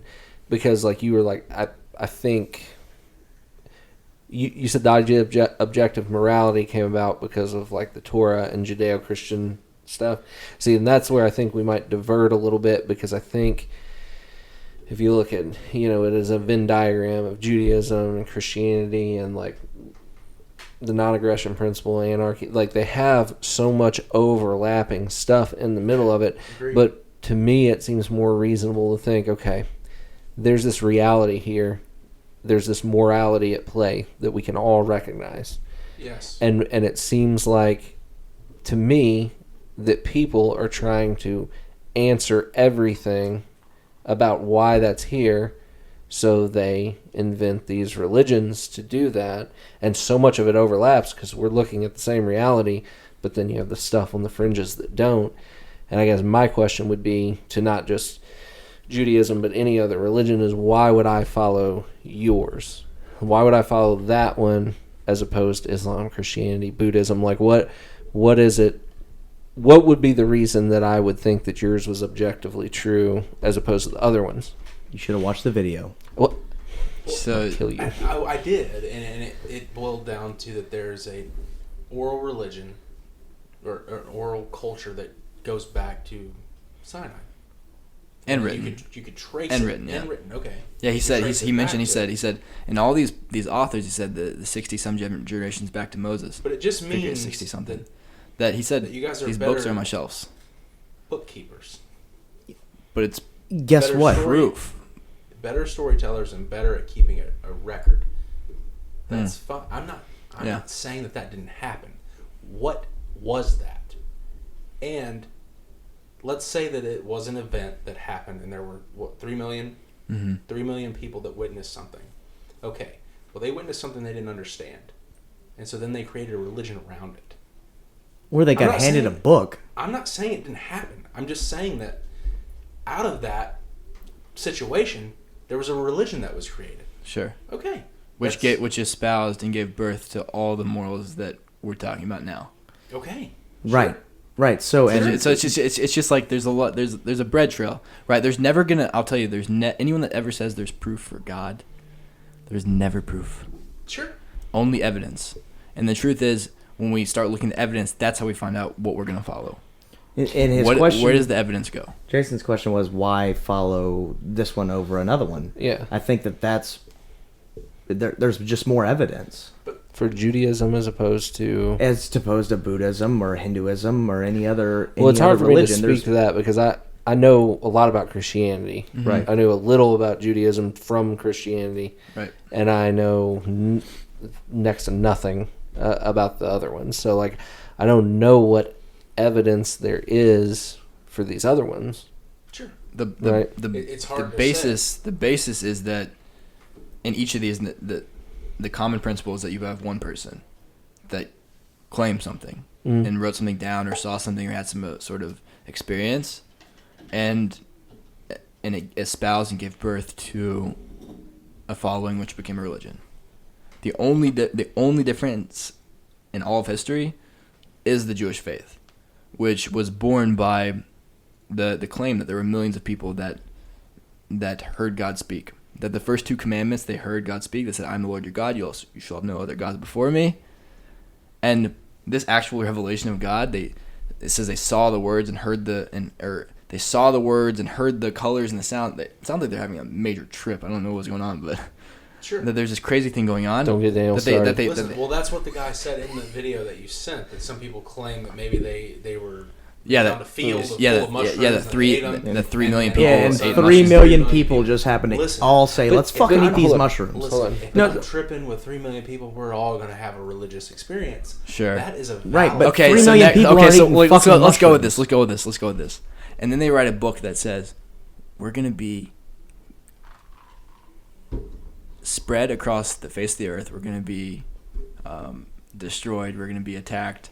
We're never going to have peace until the Messiah comes. And not only that, but we're gonna remain a people small in number. We're never going to rise above a small amount, but we're going to make a great impact, and the world's going to be blessed through this people, and that the land of Israel is only going to flourish under the Jewish people. They're going to say all these things that are quite absurd if you're trying to write a document that's going to be convincing. If I'm writing a document about the people I'm trying to brainwash and whatever, I'm not going to say, hey, you guys, you're all going to have a really crappy 2,000 years well, that's what Christianity of Holocaust. Christianity says the same thing. But it's not. But it didn't happen. What do you mean it didn't happen? That Christians haven't had it. They haven't been persecuted and had Holocaust and pogroms and expulsions. I mean, there's been... I've never learned about it in school. It says to give up Do we want to... Are we talking just about... We're talking about the Germany? people. Are we just talking about that? No, we're going all the way back to the Greeks, the Romans, to the Spanish, to the Russian, to then now... And 73 years ago was... Well, we know Nero persecuted the Christians, and he killed a lot of them and crucified them, and rows of crosses up and down the road. I mean, I think there have been other persecutions of other... I mean, the Muslims, and they only talk about the Christian Crusades, but they don't talk about how the Muslims did it first. The Caliphate went into Europe first, and then we pushed them back. Yeah. Say we. Yeah. We got him. We got him good. Boy. But yeah, I mean, it's... But that's what the New persecuted for anything. That's what the New Testament says was going to happen. What? Well, I mean, Jesus says that. Now, granted, it was written after the stuff started happening. Mm-hmm. But, I mean, yeah. I mean, and historically, the last 2,000 years have been pretty good to the Christians. Right? Here, I mean, not in China. Okay, yeah. Though they're just bad people. Scratch that. Some of them are bad people. All Chinese are bad people. But see, I would say it's because if they don't have an understanding of natural law, and they want to force people to be like them. I will tell you, natural does not exist. I'm going to be a firm component in this. Me and you will disagree because wholeheartedly. Here's my proof. This term natural law. You can call it God's law. There you go. Sure. It's the same thing. Some people call it karmic law. Okay, if we're saying objective law exists, perfect. Yeah, it exists. What you're saying exists. What you're saying is a value of not taking from others exists. 100%. That's all I'm saying. You call it whatever you want to call it. Not as an understanding of it being what's true. Law. You can call it karmic law. You can call it whatever you want to call it, but it's at the core of every religion. So it is the value system.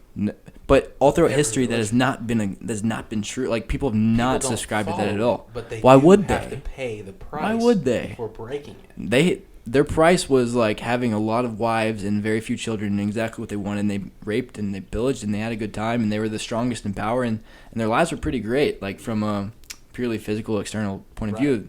I mean, most of history was built on. This is where Jason gets hung up. Might makes right. What I'm saying is that I think there is a deity, and that deity punishes them after death. Yes, I completely agree. I'm with you because if you don't follow this natural law, so where do we disagree? Where is the I'm trying to understand what is we the disagree just on the legalistic aspect of any religion. How is it defined then? And then it goes back into human made. I don't know what you're required to do as a Jewish man. Yeah. On a day-to-day basis. Sure. I don't think those things are important. Mm-hmm. I think that the core importance of all of this is not to take from anyone. Sure. If you're not doing that, you're following what God wants you to follow. I'm not saying that it's wrong to pray on a daily basis mm-hmm. or to not take 2 wives or whatever. But what I'm saying is I don't think that those things matter. I think it boils down to, if you're stealing, you are committing a crime against God. I don't know who that God is. Sure. If you're not, you're in accordance with him.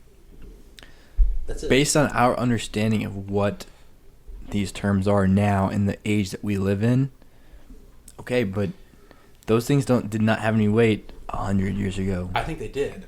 Because if they let's didn't, look at Nazi Germany though. I think they were all wrong. No one thought they were wrong. We're talking. And if listen. Let's Okay, say they won that war. right. I saw the look. Go ahead. Correct. Germany, like the Germans, there were very few people. Just because people don't believe they're wrong doesn't mean they aren't. But we're saying this is like an embedded, like feeling that this is like what naturally was what's wrong. The mind is easily malleable. Okay, you can get people to believe whatever the fuck you want them to. So what tells you? Well, the reason that they believe that it's about. But it's not that they didn't think that was wrong. It's that they dehumanized the Jews. Exactly. No, they thought it was not just not wrong, but they thought it was because they good. Yeah, because they dehumanized. They didn't think in their mind, they convinced Jews themselves that Jews people. Weren't Christians or Jews weren't. They weren't humans. People. They weren't humans. They were lesser than. These were educated. This was like the most culturally advanced people of the time. Sure. The people who organized the final solution just with you're good the at sciences or whatever doesn't mean that you have a grasp on what. So where does this natural law, like I'm saying, like that's what I'm saying is like. What I'm saying I don't think it's a natural. I don't think he's what's saying natural about it. That it's found in nature. I don't think he's saying it in the way. Animals definitely don't prescribe to this law of natural law. Yeah, but I don't think that they do because they don't have a consciousness of it. But it's there are people who subscribe to natural law who believe that it always wasn't the way that it is now, and I don't agree with them on that necessarily. They don't believe that animals acted the same way throughout history as they do now. I'll tell you though, I think but I don't necessarily subscribe. Yeah. I think like what he said, consciousness has a big part of understanding natural law, which when he's saying natural law, I think people naturally understand it in the given context of it. But if you, it's the same thing with slavery in America, and like, if you're seeing someone as not a person, you can justify in your head as I can do what I want to that person, but it's never, as my understanding in any of these cultures, that they always had laws against murdering and stealing from their brothers. Okay, I'll tell you. I think it does a good job, and then it falls short. Not that it's not lacking. I mean, like what it has isn't true. What you have is true. It's lacking though. Meaning, if natural law does not inform you on what to actually do for others, then it's falling short. Because if you have people that are suffering, people that are troubled, people that are so far removed from any sense of quality of life, and you have access to that and you know how to reach that, and you're not spreading that, I think that's wrong. I think you're misunderstanding when I say that I'm not spreading it. I think the only way to spread it is to live it. And I don't mean it like. What is living it though? Besides just, I'm saying you. Living what extent is it going out of your way? Living it is that I don't think that it's okay to take anything from anyone. Right, which but most people do on a daily basis. What you're basically and they think that it's okay to step on as many heads as possible to get to the top. And what I'm saying is that no, that's not. But what you also said is that you don't need to go out of your way. You take care of yourself. I take care of me. Jason takes care of. No, that's exactly what you said earlier. And here's the thing: is like he said, why can't part of natural law be taking care of others when you need to be? Like he said, for instance, he said depression. Let's say cancer. You have the cure for cancer, and there's 50 people dying right now from cancer. Should you go out of your way to cure them if you have the cure? What I'm saying is that I do have the cure and that I live it. So you like how they can combine the cure? I'm not saying that I live it on a daily basis. You don't. I do things wrong all the time. All of us do. What I'm saying is that I do my best to live it. Yeah. And in doing so, that's the best that I can do. Right, but I'm on here all the time, fucking preaching this bullshit. But what about going out of your way? But here's the thing: what about going out of your way? What do you want me to do? That's altruism. No, it's not. So many bad well, things. Why is let me finish this real quick. So hold on. What do I mean by going out of your way? For instance, like he said, there's this many people in a room that are depressed, and you can bring them up out of their depression and bring them into a better state. I would say the same thing. No. What you said. Even if you knew that you had something, you would connect the dots in a certain way that, oh my gosh, this people could use this, and I know this is, and right. You can't let the fact that a lot of people have done that for the wrong sake steer you away from for reasons being that when you actually have grasped onto something that is MS, which we call truth, like something that is rooted in something that's like, this can bring so much value and meaning to your life. Yeah. I'm not going to press it on you, but I know that I have an obligation both to live it, like you're saying, right? And if I live it, embody it, and every for individual sure. that I come across is going to ask me for about sure. Look, the Jewish people they're called the light into nations. They're not a proselytizing people. Meaning, part of that fundamental ideology is that if the Jews were living out what the Torah said, if they were just doing what they were supposed to do, there would be no need for going out and telling people. Of course, that's because my if point. you had all the Jewish people living in Israel, and the idea is that if they were all living out what we say is truth and doing what they're supposed to be doing, be self-evident. then the world would be mesmerized by the fact that there's a people that are living this way, and it'd be shocking. We're on the same page then. Yeah, but there's an aspect of that is I am responsible for the world, the entire world. I'm responsible Which means for. I have to change myself. 100%. Oh, of course. No doubt. No doubt. And if everybody changes themselves, it will be something. Does natural law value the other? That's what is not clear. Yes. It seems to value the other to the extent that it doesn't harm you. Meaning, No. I take care of myself. I don't harm anyone around me either. So that I don't get harmed. It seems like so that I don't get harmed. And that's that was the problem. Look, that was the. This was.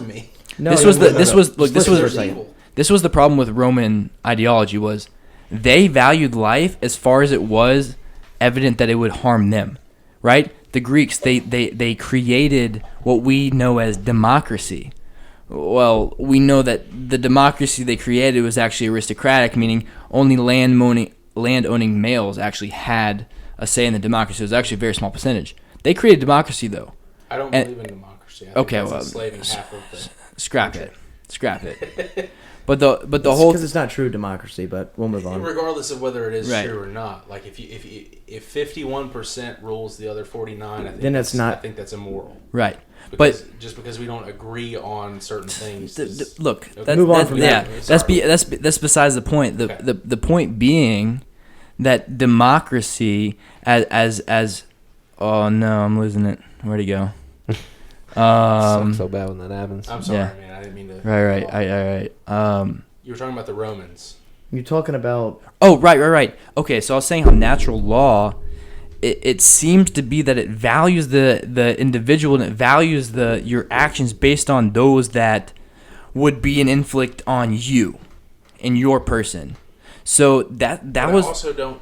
But it protects everybody else. Sure. This is what John Locke. This was John Locke, right? This is John Locke. He said, that it was. We even call it. It's the societal social contract.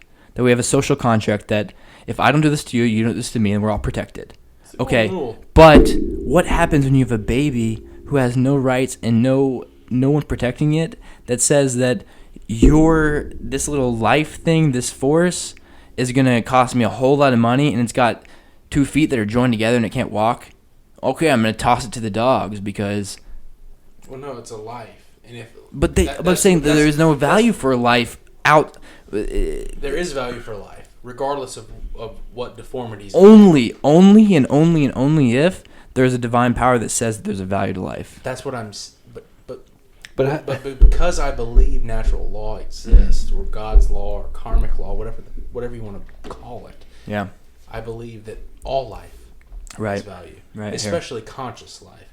Now, there's a debate on what's consciousness. Exactly. We can say a 4-year-old's not conscious, and then we can axe him. Well, but it has the potential to be. You say we can axe him? Yeah. That's the same. That's the same argument for abortion.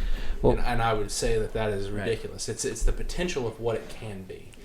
A goat is not going to be a man. A baby. But there's people that think it will is. be a man. Michael But Jordan. there's people that think it is. Sure, and that's a separate debate on Yeah. whether animals and man Well, are I on think- the same level of. It's just not of even. life. It's such a silly debate. Like I Sure. hear, but like, yeah, I was talking to someone today, and she told me. She said like, you know, she has a farm, and she said like, you know, we're on the same level as chickens. No, And we're I was not. just thinking, I was like, she's a vegan. And I said, I was thinking in my head, I didn't want to just crush her, but like, no, we're not. It's clear that we have a consciousness that's above that. It's clear that we can make decisions based on what we believe is right and wrong. It's clear that we can think about the future, we can think about the past, and we can make decisions based on such. Yeah. So, animals, you know, they're in there. They have life, and they're willed into existence by God. Yeah. But they're not the purpose of creation. And that we say that mankind is the spearhead of that. And we haven't heard from you in a while. I'd love to hear what's going on. Like, so like I hear you and y'all talking about obligation, but I think that's where the communication breaks down. At least for me, it would. I don't know. I need to know who this God is and what He expects, and that is the one that I should follow before I'm obligated to do anything. And that's why I think I'm not obligated for Ethan's well-being or anybody around me's well-being. that's what natural law sounds like. Yeah, I don't think I'm obligated I don't think I'm obligated to make sure that anyone else has any kind of well-being, because I don't have any evidence or good enough evidence that. Sure you do. What's that? You naturally care about others. Not everyone. No, but you have a baby. Yeah. You're given such a strong emotional bond towards this thing. Yeah. That's not common in the natural world, actually. Okay, well, what do you mean, like people or? There's a lot of animals that leave their young, like, Yeah. as something you feel pain when others around you feel pain that are close Yeah, to you. empathy. Sure. I mean, But I don't know we that have that's- even if we're going by natural. I mean, we do have something that says that, like, oh no, like the feelings of others and the well-being of others does matter to me because it actually affects my well-being, and I know that, I feel that, I sense that on a deep level that we can't even explain scientifically. Yeah, but I don't feel that about everyone, and I think I think my emotions can be deceptive to a certain point. Like, I do feel that about my child because I've watched that kid grow. I've, poured into him. I've nurtured What about your him. friends? Yeah, like I want, but I don't. But like, I'm not losing sleep because, the guy across the street, it's not in the same way. Sure, no, you shouldn't. Right, because but there's no the fact impact. the fact that we have any capacity to care for anyone but ourselves, I think gives us a hint that we have some sort of obligation to care about others.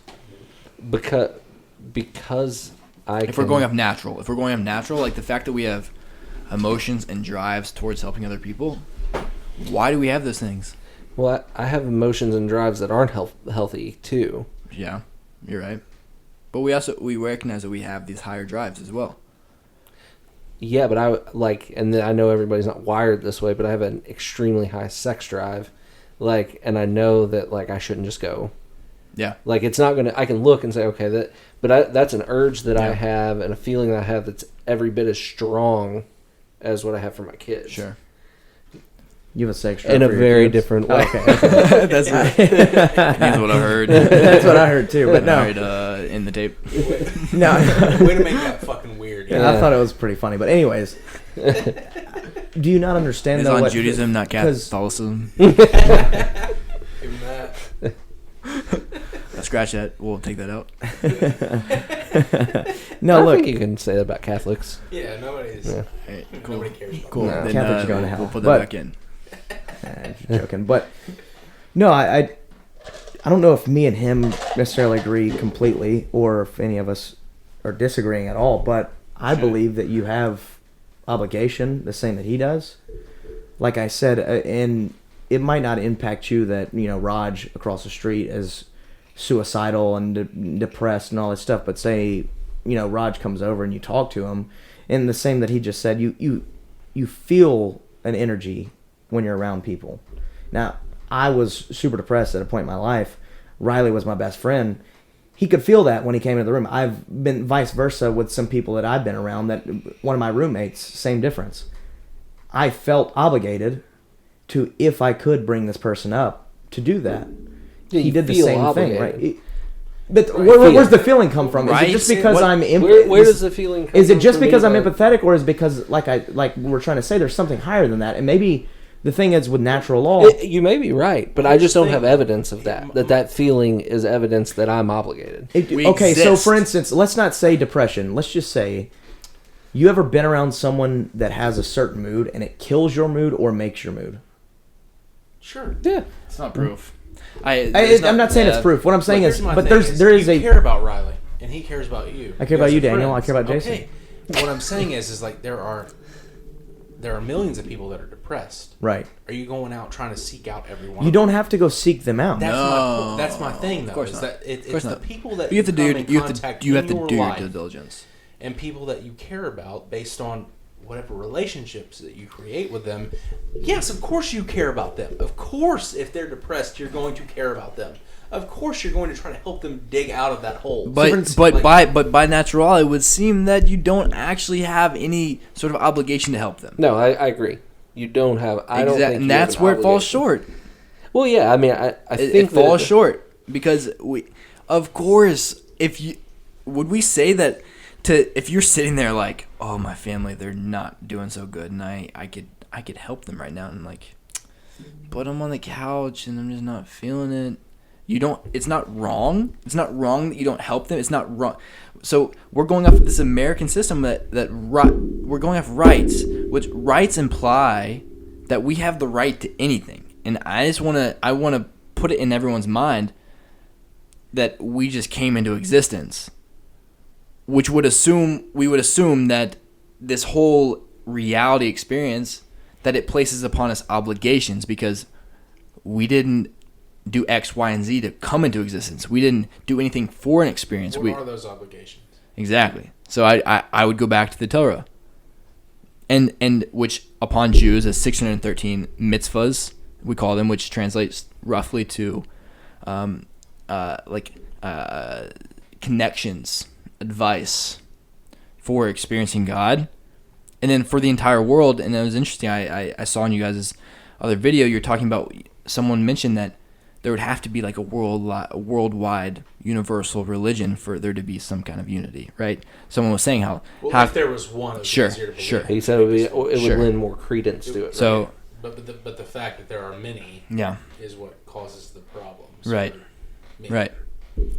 So the Torah, which seems to almost play on natural law, has 7 laws that are incumbent on every human being. And this was before Torah was even given to humanity. It was the laws that were given to Noah during the flood. And then we call them the Noahide commandments. And that those are the ones that are expected upon all of humanity. So when do you know them? Like, could you say them? I can try. I'm not trying to put you. Yeah. I'm not trying to pressure you. I was just wondering. So one is to believe that there's one God, right? Okay. Meaning that God is beyond everything, but also within everything. Both free will and predestination are happening at the same time. We can go into contradiction. Sure, we can go into that later. Okay. Number 2 is you cannot eat flesh torn from a living animal, meaning the animal has to be dead before you separate its limbs from it. Seems like a kind of crazy. Seems like what most people do, though. Yeah. They kill right. it first before they don't just cut pieces off of it. You'd be surprised. I'm not saying that. No, you'd be surprised because McDonald's, they're not making sure those animals are dead before things start happening. Okay. That's why I don't eat McDonald's. That's like Dwight on The Office when he makes that device that can get like a quarter of the meat from a horse without killing it. Yeah. It's the best of both worlds. Anyway, So he gets to keep living So- and you get to eat. Yeah. So that's 2. 3 is don't blaspheme God. I mean, don't curse God's name. Don't use God's name in vain. Number 4, don't steal. don't take from others, like natural law. Yeah. Number 5 is no adultery, meaning when you're married, right? Stay faithful. Seems like another form of theft. Yeah. Though. Yeah, sure. Number 6, establish courts of law, meaning every nation has to have some system of obligations. Number 7 and 8. We'll forget. Oh wait, 7. No, I said 7. You said 7. No, you're Yeah, going 7. for 7 now. 7. So I'm missing 1. But Does they're it lie? I'm just going. A lot of this overlaps with Ten Commandments, but it is close, but it's not quite. yeah. But most of the world doesn't know that there's this thing called the just 7 laws that the entire world is expected to uphold under Jewish understanding. Oh, murder. I don't know how I forgot that. Another form of Don't theft. murder. Mm. Okay, so we have murder, adultery, and we have actual theft. So we have physical. Those are all the same. Right, they're Right. all a part of it. What he just What I was described saying is like- the same as kind of natural law, right? Exactly. Right. So why can't of your natural law have come from that? I'm saying it comes from. I'm saying that. Why couldn't it have come from that though? I'm not saying it couldn't have come from that. Right. I'm And saying why is show it- me That's why. what I The was truth. saying is that's what Show I was me saying is why. it sounds like what you're saying is truth, but it's lacking something that What's it lacking? the obligation for others. The obligation for others is that I don't want to steal from them, and I don't want them to steal from me. But that's That has nothing to do with obligation. The obligation is that I want them all to be Yeah. in the same mindset as me. Can I change them? No. Yes, And is you it my can. place We've already to had be this we conversation. know that we can change people. Can we? You've never Yes. you've never made an impact on anybody's I'm life. not saying that you don't make an impact by the way that you live. What I'm saying is that going out and trying to force people to be like you. No one's No saying one. that. That's what I'm saying is what you're understanding as impacting people's lives. You're thinking So of then the we're on the same page. Christian We're just- proselytization, which is involved a lot of deaths. Sure. Like millions and millions of people have died under both Muslim and Christian regimes. Yeah. Sure. So Jewish, You're right. Jewish regimes as well. no. God commanded the Jewish people to go and kill people. Okay, we're talking about historical land of Israel. Let's go past that. That's an issue in its own. We've talked about that a little bit, and a lot of that has to do with. But for the last 3,000, 4,000 years, have the Jews ever gone out and killed someone for religious reasons? I mean, you could take the Israel-Palestine situation and look at that, maybe. Well, it's not religious. Is it not? No. Israel right now is a secular, completely divorced from Judaism You talking about Zionism? conflict. Yeah, that's not Okay. Judaism.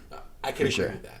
For sure. can agree That's with not that. Judaism. But And you'll see but it that would be the same way as most saying that it's the institution the I met. Arminians and the Calvinists, the Calvinists would say that Arminianism is not. Yeah, Christianity. but even Israel-Palestine conflict is not at all what Americans understand it to be. I mean, I'm over there. There's thousands upon thousands of Israeli Arabs that are living and doing fine. There are in the settlements, which I mean, not the Palestinian Gaza and. Well, that's where it gets into politics, right? So what I'm saying It's more into look, politics than it is exactly, actually religion. and the government is not. I'll tell you right now, most religious Jews like they don't celebrate the Independence Day of Israel. Mhm. They don't. Well, before the British gave the Jews the state of Israel, There are about 10,000 people living there. there were Jews, Christians, and Muslims that Yeah. all worshipped there Yeah, in peace sure. and worshipped their own religions, and that to me is okay Yeah, because I still think at the core sure. nobody wanted to take anything from anyone. You're right. But then the politics get involved, Sure. and then this is the problem. Now you've got Palestine at war with Israel. So, But anyways, going back to you were like, well, however long you said it hasn't happened for the last however long since The only recorded is in the Bible with them conquering Canaan, which is not a topic I'm super educated on, but I understand that it was a peace first then join us, and then attack if they didn't want to do any of those things. But why attack at the end? Why do you have to convert? Because if there's evil for the sake of evil desiring to exist, why is that any human's problem? Why is that not God's? God will get his justice in that, correct? Sure, but why did God create man at all? To sit back and let God do his work, or for us to be a part of it? To do his will and live according to his to do his will. But the joy of living is the fact that we get to take part in this whole story called life. It's such a slippery slope. I agree, which is why they're man-made. Which is why there are laws and there are specifics that are laid out for all these things. Which is why you have not seen Jews murder anyone for the sake of religion besides the biblical account of Canaan. Or the when you say that, political side. That's not Jewish. That's okay. Because there are secular Jews. There are secular Jews. Christian that people do. Well, yeah, no, but they don't ascribe to the belief system at all. They're just people born of that creed. It has nothing. It literally is completely divorced from Judaism. Like we have to look at this. We have to get specific if we're talking about this because, and that is that these people are completely removed, right? Netanyahu Bibi, who is the prime minister right now, he's not religious in the slightest. No. And Theodore in the entire world. Right? Theodore Herzl, who founded the Jewish state, said that the foundation of the Jewish state, the Zionist movement as it was created, would replace the Torah, would replace religious Judaism. There would be no need for any relationship to God because the only reason that had sustained for over the thousands of years it had was because the Jews were in exile and had no way to survive except by grasping to this. But once we had the state of Israel, okay, we're good, and now we can step away from that. There's not a single religious Jew that would say that's Judaism. But you're there. Yeah, for sure. Right. And there were Palestinians that were there. There were Arab. No. Okay. You can say that Palestine isn't a real place. Whatever. There were Arabs there. Yeah. There were Arabs. There were Jews. Home, yeah. And they worshipped their God in that place. And once the state of Israel was put into place, they were removed by force. Yeah. This goes back to natural law and what is yours and what isn't and who governs it. Yeah, that's exactly what you were talking about. But what he's claiming is that they didn't have any claim over that place, but that the state of Israel was put into place by Europe, by the British. No, and they were a pit stop. Look, the whole Palestinian-Israeli thing is very, very, very complex. Like, I'm not saying that it isn't. I'm not saying that. And also one that I'll tell you, I'm not so educated on. Yeah. What I'm saying is that you are there, and there are now Arabs that are not. Yeah. For sure, but I mean, like, there's also... You're saying you're not mad at them. You're not upset with them. You don't have any issues with them. I'll tell you, look, historically there were about 10,000 people living in the land of Palestine, air quotes. Palestinians. Living in the land of Palestine. Mark Twain even writes, back in the 40s, before Israel was a state and it was still called Palestine, that he went there and it was desolate.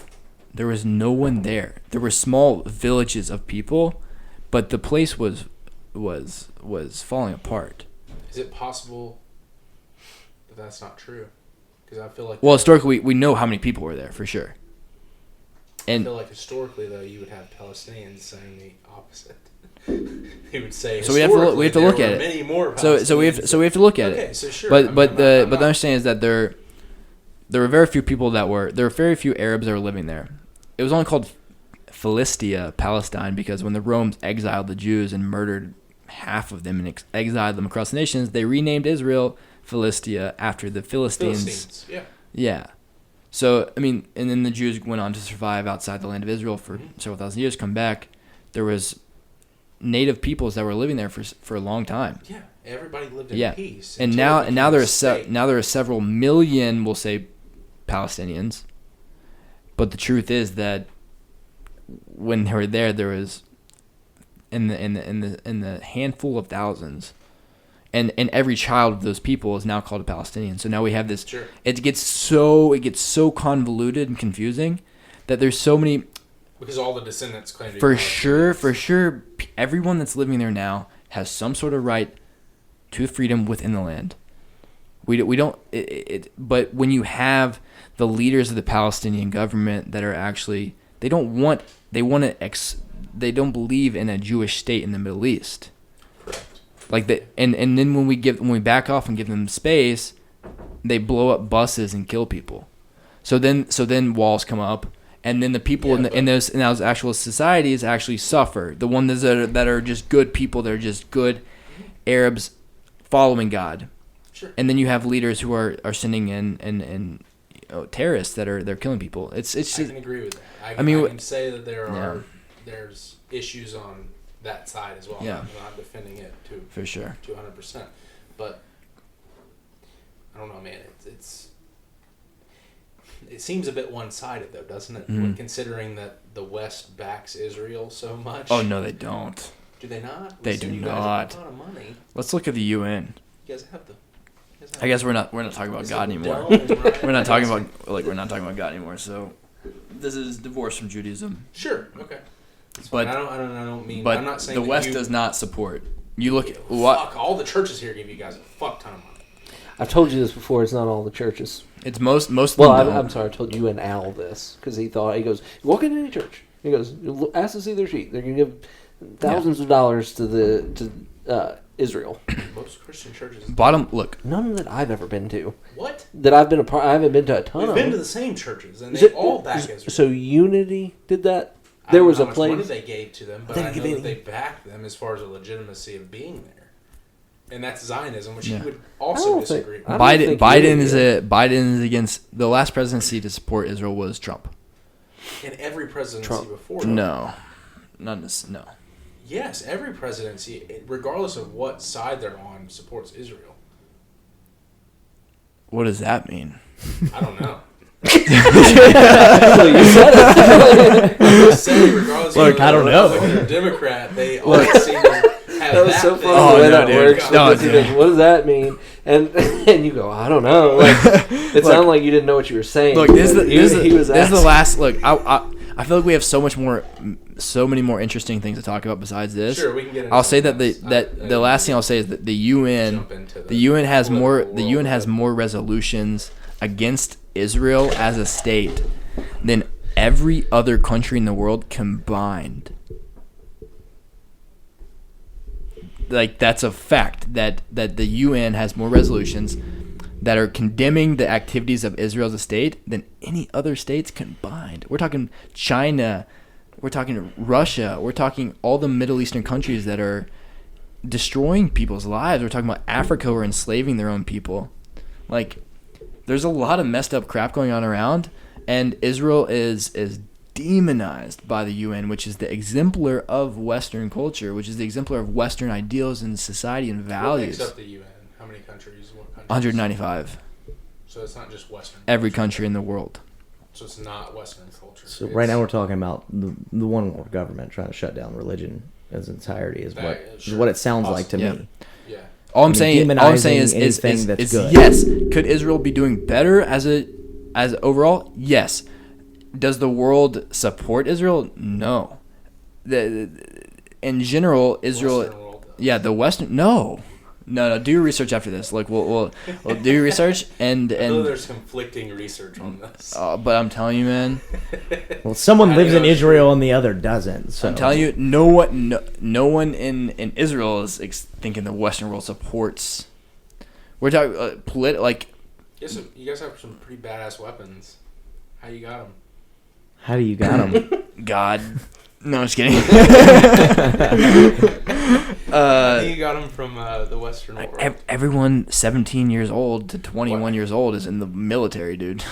Yeah, but it doesn't mean our weapon. I mean, how'd you get? Look, let's go back the sixth day rocket launch. How'd you get all that shit? Let's talk about some more interesting. We can get back into away from. He does FaceTime me all the time though, and he has AK on his back. Yeah, I walk around just like it's crazy. You have like 17-year-old girls just walking around with AKs, and you're like, no school shootings. That's fucking hot, though, isn't it? Everyone under the age of 20, 17 to 20, all have assault rifles. No school shootings. I would not give a 17-year-old girl an assault rifle. Yeah, well, He's basically a 17-year-old girl. He has an assault rifle. We all got assault rifles, bro. I'm just messing with you. Every time he FaceTime me that, he's got talking me. about guns like I ain't got none. I sold them all. I've I never want had that to be on the Does he record. say as well? Yeah. 'Cause he's been in No, the but lab let's with get a into pen some and a more pad. interesting topics other than, Daniel's obvious hate for Jews. Yeah, there's no hate. These are legitimate questions. No, they're all good. I like it. I think they're good. Where have you been, Jason? I haven't run there's the a lot mouth of. much. I don't want to interrupt. Get in there. I mean, I think I've asked the question. I just don't. I don't think, and he's not in here to respond to this, but I don't think that there's sufficient evidence because supposedly 3 million people supposedly heard from Mount Sinai, and one dude wrote it down. Right, and I don't What think that he's- you addressed him on it. And what he said and what we talked about earlier is that you can trace back 60 generations to the people that were there and all the way down, passed down generation to generation, that exact story, right? And nowhere else in history in any other religion has that been able to happen. And when you have how many ever millions of people living in Israel and they all talk about their ancestors spreading that same word, They talk about it's it, like but so in the video that we'll link, it's there's You know we can't there's do three that. arguments. There's a past argument, a present argument, a future argument, right? And if you would have watched the video, even though you had 2 hours and it's only a 40-minute video, you would have been able to. 15. Yeah, we did it in 15. We turned it on times 5 speed and we listened to it on the way here. But where's the convincing evidence? I think that video really breaks down. I mean, the I'll good definitely arguments. watch it. I want to watch the video, but It's not enough evidence, though. Right, of course it's not. But to also, prove that it's just really interesting I'm not saying that these people did not experience something on Mount Sinai. What I'm saying is that What was it? what What was it? Okay, so what is it exactly? Yeah, what is it? What is it? And men seem to. I think that man realizes that there's something more than just nothing, right? That there is some sort of deity, and so therefore that's why there's been many religions that have been created around it, because we're trying to figure out the truth, right? And so that's what scares me about. Okay, I can buy that it's been the lineage has been tracked back to Mount Sinai. Fine. But what did man create out of that? What experience happened, and then what religion did they create afterwards? But we can also see the development from Sinai to where we are now and see the progression. There's not like it's not like it we morphed it into something that it wasn't when it was given. So you're saying on this fundamental principle that, okay, let's say the Jews did receive God's spoken word at Sinai. Okay, who's to say that didn't develop into something that was completely off base? We're not even all the way off base, because I don't think any religion has it completely wrong. I think, like I said in the last podcast, I'm said in this one, I think there is a core truth. I think that core truth is at least, and I'm sure I don't have it all the way figured out, obviously, right? Of course you don't. Who the fuck would I be, right? Mm-hmm. But I think that core value system and that core truth is in all of them, and it's it comes from Coming somewhere. from where, It though? comes from somewhere. Beginning with that's what I'm saying. I'm beginning not with saying what? That the Mount Sinai thing didn't happen. Right, I'm right, not right. saying that But there isn't a God. Why not I'm say just that that's saying where that the core value system, this natural law, this objective morality, why didn't it all branch from there? The question Right, would be, and why don't we if- look at what is actually going on there now? As far as like, if you are saying that was the outbirth of morality as we know it and understand it today, regardless of whether that happened or not, I think it was the reality of this realm. what does that mean? I think that it's self-evident. I think that because History does not say it's self-evident. regardless of whether people break it or not, does not mean that it isn't self-evident. Just because someone breaks the law, which people do all the time, whether it's natural law or man-made law, it doesn't matter on whether there are consequences for that. And that's what holds man accountable? God. In what way? There are consequences when you break this natural law, and that natural law is when you take something from another being, regardless of what form it is in. We see successful evil people prosper. So Constantly, all the time. Yes, absolutely. Throughout history, all the time. If you believe in God, then you believe that they won't get away with it. They may get away with it in this realm, They may be able to prosper and step on as many heads as possible to get to the top, but after this life is over, they will pay a price for that. And that's what you believe. Yeah. And I think we all believe that. Well, But I don't. Except for Jason. what do you believe? I don't know, but I don't really have evidence for that. No one has evidence for exactly what he just said. Okay, about okay. We have evidence. We have evidence. We don't have proof. Okay, That's so all I'm saying. We have No, I'm evidence. saying think we don't that- have evidence for consequences in the afterlife. That's something we sure. do not have evidence for. no. Well, here's another side to that too. Just because someone has gained massive amounts of material wealth doesn't mean they're not suffering on a daily basis for how they got there. Like, just if you have crippled and stepped on so many heads to get to the point that you're in, do you think that you don't think about that every day? No, I absolutely That's agree not with you on something this, that- and that- you can that is something that fucks with you constantly. you can listen to people And on I'm their not saying that deathbeds. People don't get cold to things too, because there are people who have fought many different wars and they kill many different people, and they get to a point where they're okay. They're used to it, right? So like, I've killed someone that was rough on the first one, but now I've killed 50 people, and it's not as hard now as it was on the first one, right? So I'm not saying people don't get cold, but do they ever get to escape it, where there are no consequences for it in their mental state, right? In their psyche, do they get away with it 100%, even in this realm? I don't think so. And then I think there are consequences even outside of this reality. Once you're gone, wherever you go, I think there are consequences, and that I don't have proof for. Like you said, I don't. There's not proof for that. So, but I do believe that you don't escape it. Yeah. Even in that. So I'd like to mention, I'm reading about the Jewish courts historically and how that worked. And it's interesting, and there's a lot of cases in which they might know that someone killed someone, but through the laws of the Torah, they don't have the evidence. Meaning, we need two witnesses that saw this. So therefore, man couldn't actually Exactly. give them the punishment. So that they deserve. there's times when the court undoubtedly knows this Right, guy but they don't killed have enough someone, evidence to- but they to don't support they don't have the Torah's evidence God to do knows, it. right? So they know that there's going to be a divine decree, and so that's what they actually rule. But playing this is that there is an extent to which mankind does have the role of playing out God's will in the world.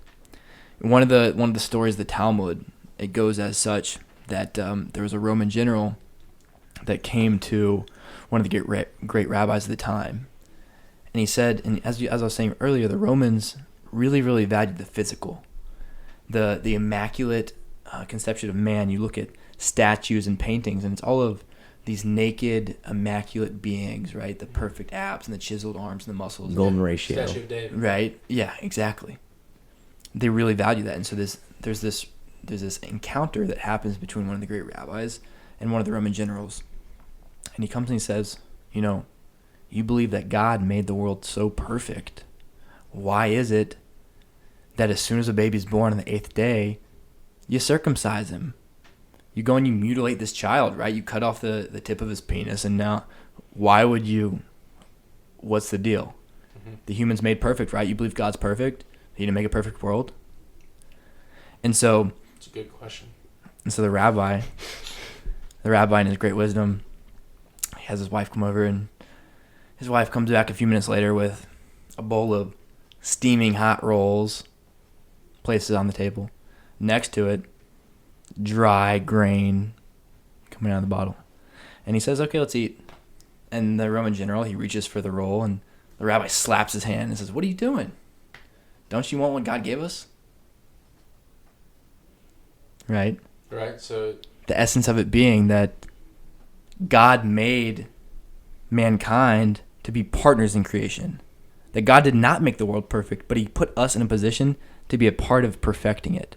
He put us in a position to take part in taking that wheat, grinding it down to a chaff, separating it from the non-important things, to take that, to add water, to do flour, to blah, blah, blah, blah, blah, until you have bread. Mm-hmm. Bread is actually a crazy thing. If you ever think about a million steps that came to get it to where it was, how did humans do this?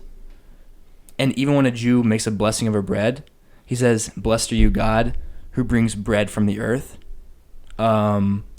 No, God does not bring bread from the earth. What are we saying when we say that? We say that even in my labors to take this wheat, to turn it into this wholesome, full product, that thank you, God, I'm recognizing that even though I was able to bring it to this state, that really you did it. And you allowed me the opportunity to take something that was in its basic form and to elevate it into something that was so much higher.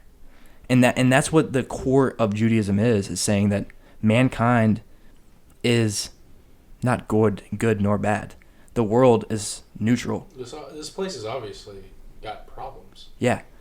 But without humans, it's just a world. It's not necessarily good nor bad. I think they're. But we have the choice to take that and say. Against grain and humans, though. What's that? That's putting grain Mm-hmm. and humans on the same. Yeah. Level. For on a. I don't agree with that.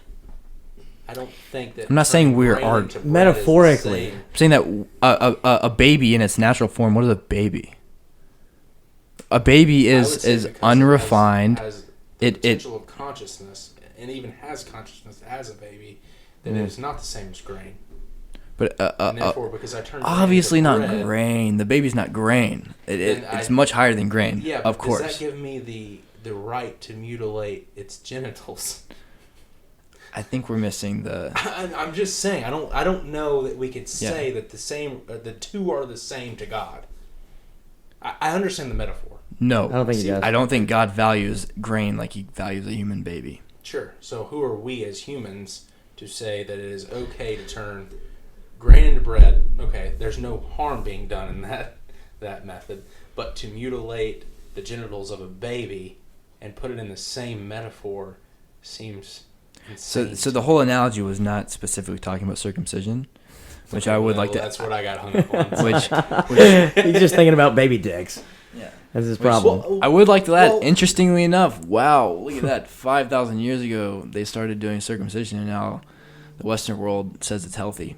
It's interesting. Yeah, but I think they're crazy as fuck. I think they're wrong. Okay, so you're pro foreskin, yeah? Yeah, Okay. That's how God gave it. Yeah, to you can get it added back. You can get it added back. There were a Can lot, you? yeah. I There want are a that. lot of like assimilated Jews back in Rome that once they became like, they wanted to assimilate, they went and got them added back. I'd like It's a mine thing. back. Can Do they someone give it collect back? yours and put your name on it? And I then you think get it's like Where's mine if you at? can get other colors, like you can pick your no. pick the But race no, of well, foreskin look, you want. really.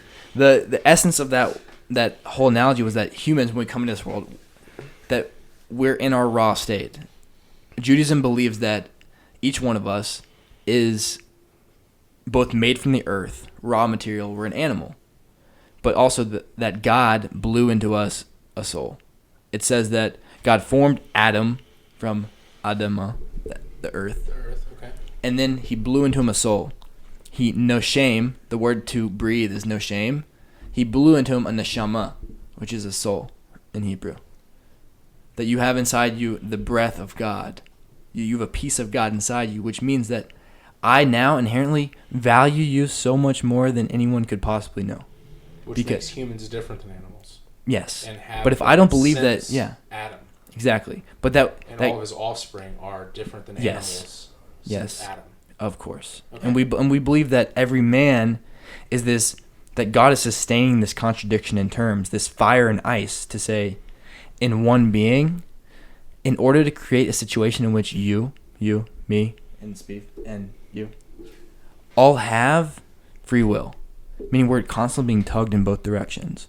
And we constantly have the decision to say, I want to take a step forward or I want to take a step back. The question is, what is it that's going to make me take that step? Is it God or is it going to be my own free choice based on some man-made decision? If it's some man-made decision, then it could so easily become that I think that taking a step forward is actually taking a step back.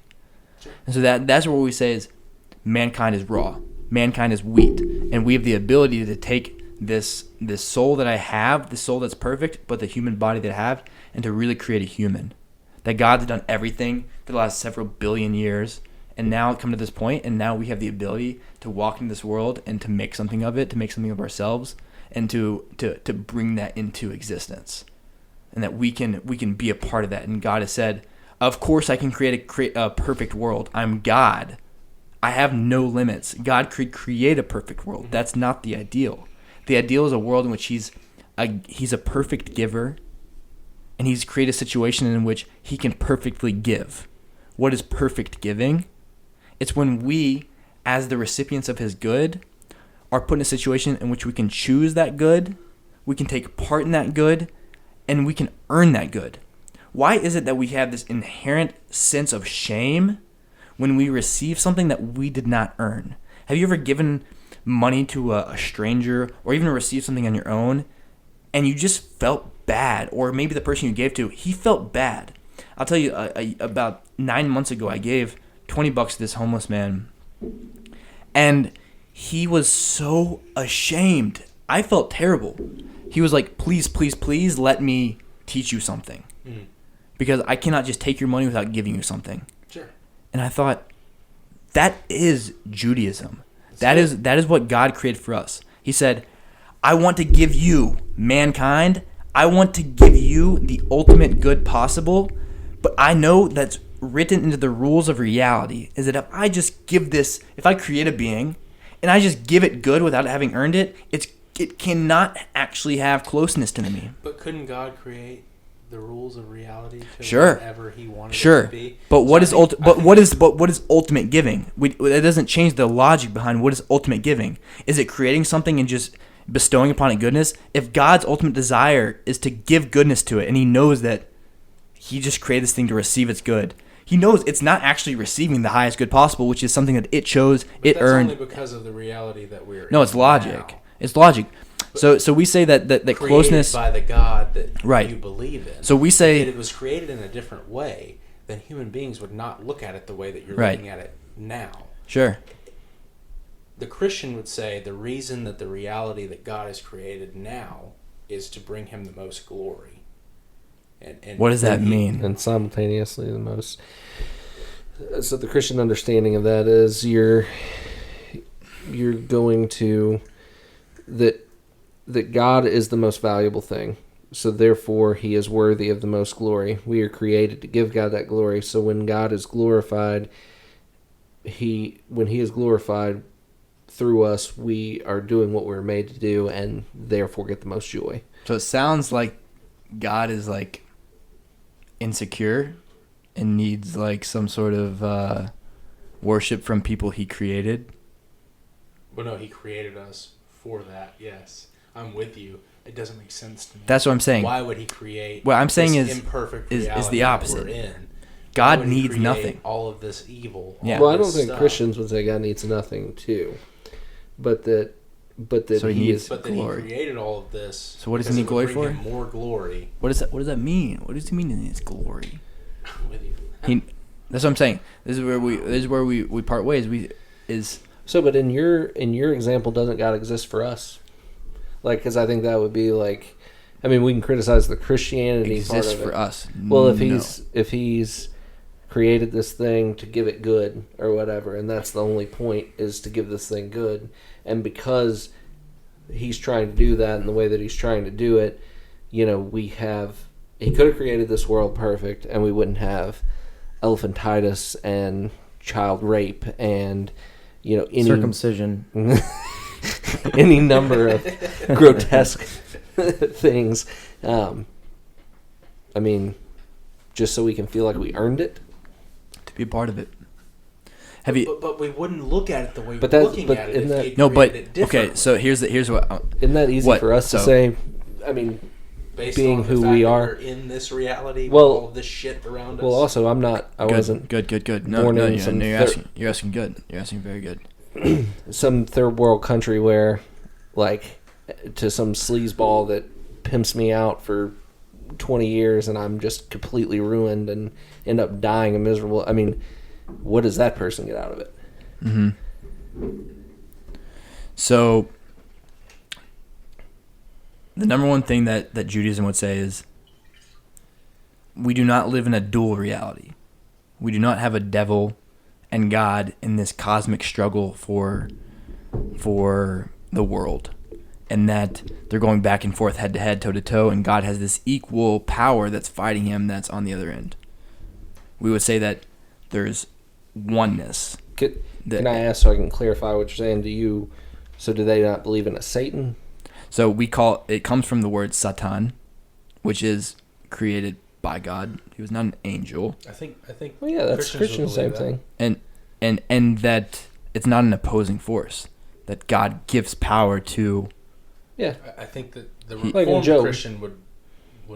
That God gives power to the devil, quote unquote. Yeah, like in Job. He has to go ask God for. Right. I want to. Oh, great. He wasn't Great. allowed to Great. mess with Job at all Yeah. until he went and asked God. Yeah. Look at him.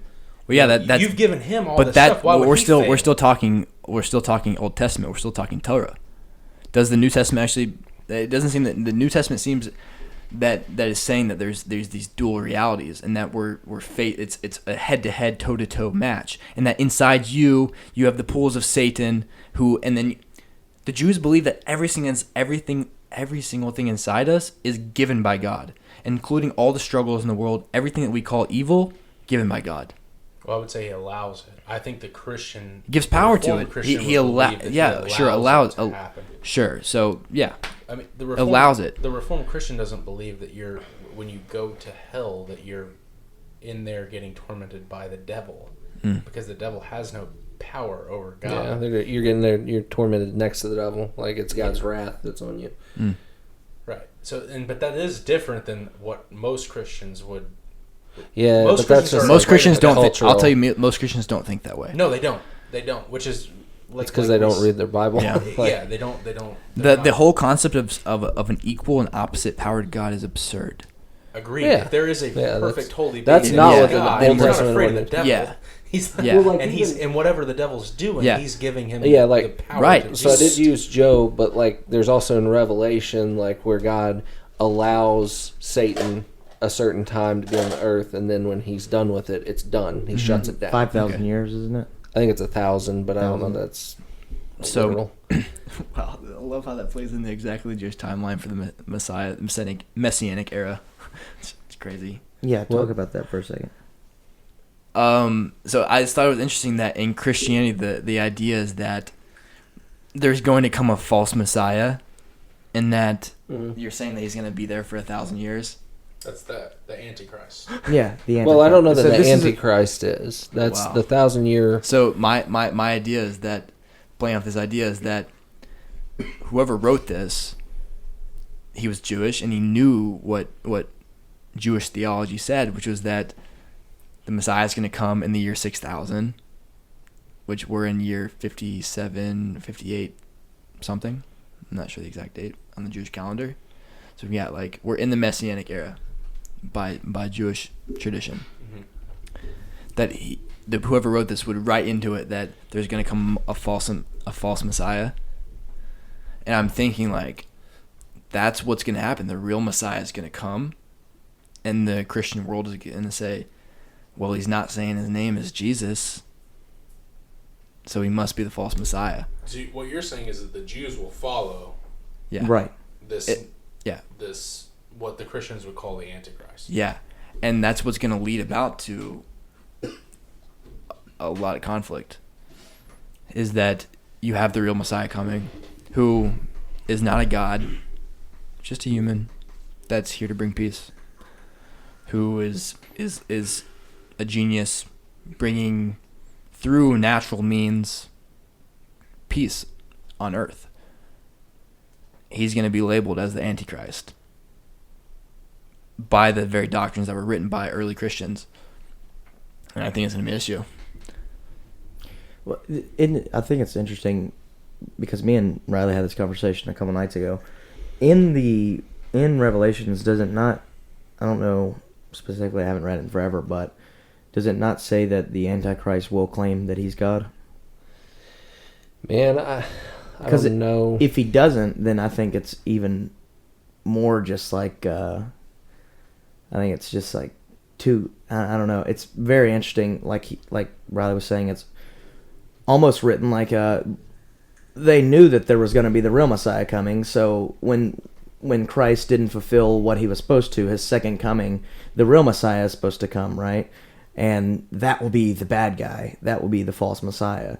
Now, if in Revelations it doesn't say that he will claim that he is God, then that's a different discussion. But I don't know. I don't think he claims that he's God. I can't remember, but I could be wrong. Like that, and that all. That wouldn't seem to be an text is issue difficult. with normal Christian belief, which is that the Messiah is God. Yeah. Well, I think the Christians believe that Christ will still come back after the Antichrist has right. Yeah. been this leader in the world, and then you'll have Christ that returns. It's post-tribulation. But there's a few different interpretations. So there's of pre-tribulation? how that goes, right? Like whether Christians will endure the 1,000 years of tribulation. No. or whether There's they 7. won't. There's 7 years of tribulation. It's Yeah, a There's little bit better. pre-tribulation and there's post-tribulation. Pre-tribulation is God that's will all. come, and then afterwards there will be the Antichrist, right? And that's all premillennial. And that's pre-tribulation, so right? but there's so many different factions because there's like the three main or pre. It's all based around that 1,000 years. So there's premillennial, postmillennial, and amillennial, and then you've got historic premillennialists. You've got dispensationalists, pre-trib, post-trib, both fall underneath that. It's apocalyptic literature, and it's I don't know. Well, it's all just very interesting, like Riley was saying, because if say that Judaism is the real religion, right, and Messiah will come, he won't claim he's God, he will just bring peace to the world.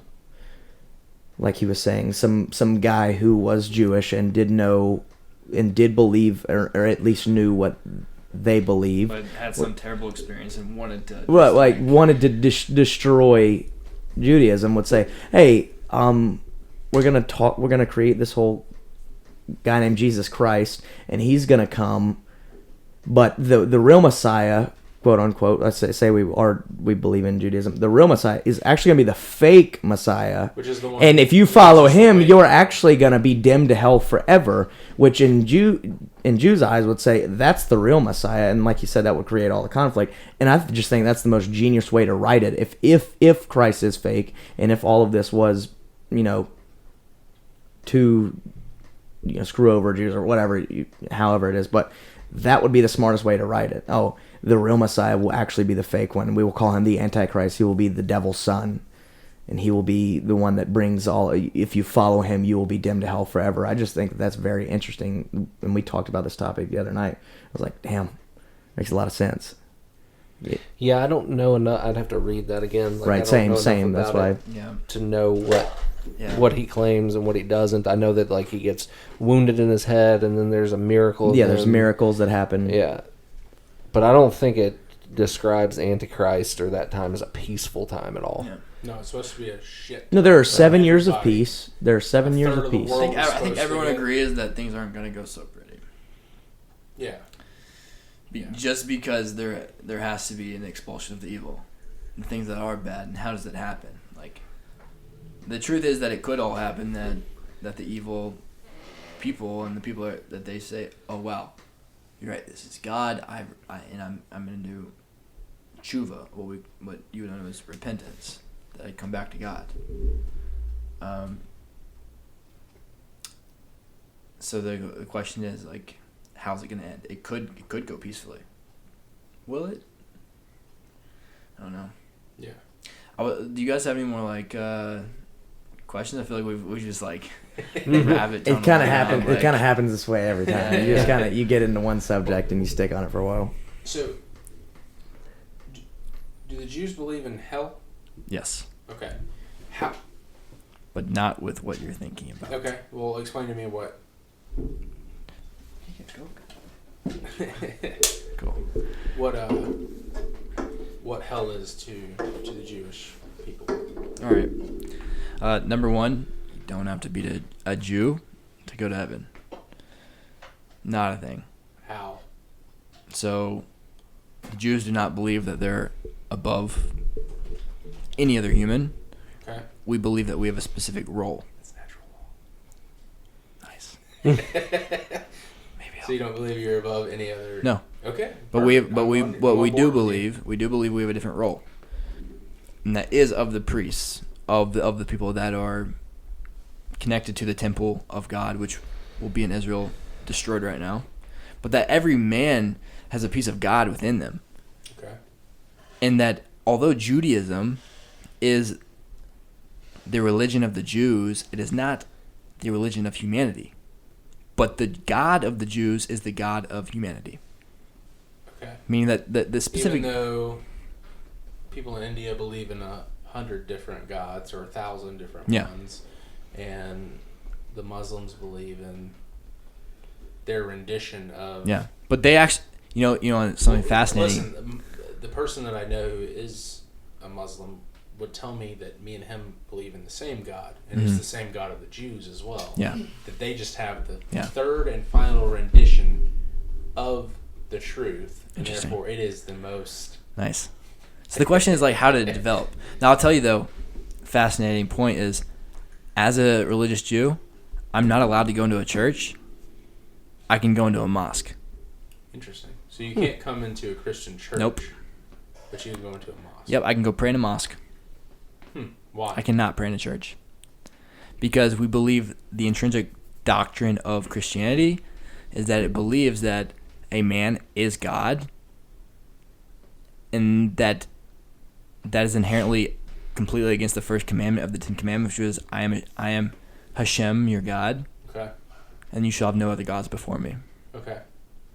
But saying that there is that Christ is any different than God, that which he is God, exactly, as well as the Holy Spirit. That's the right? problem. The and even we also say in the Old Testament, the Torah, that you shall make no graven images or statues or, right.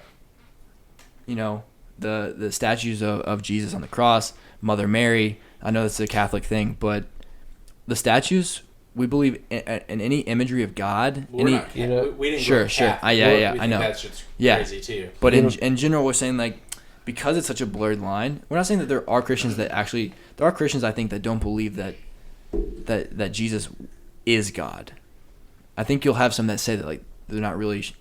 They're iffy on that. But it's not clear. And with the Trinity, it seems like you're devising what we say is one God, which... With the images, with saying that Jesus is God, with all the Trinity, with all these things, it very quickly turns into what we define as idolatry. Right, which would be like a paganism, gods, or... And even the story, you look at the story of Jesus, it was very well mixed into the Roman and Greek mythology of that you have a God come and make a child with a human, demigods, you come down and... Right. Well, the Bible talks in the Old Testament about Nephilim, right? Sure. So Nephilim, they came. There were angels that came down and saw women who were human. Yeah. Saw that they were beautiful. Decided to take them. Yeah. As sexual partners. And sure. Have children with them that became the Nephilim. So I think most of the information. That's in the Torah, correct? No. So it mentions the Nephilim in the Torah. But the thing that extrapolates and actually talks about the Nephilim is in a book that is in the Apocrypha, which is the books that did not get canonized. Why? So the canonized books, from what I understand, all the prophets were all writings that related to, one, everybody, and two, the future of the world. Meaning things that had not...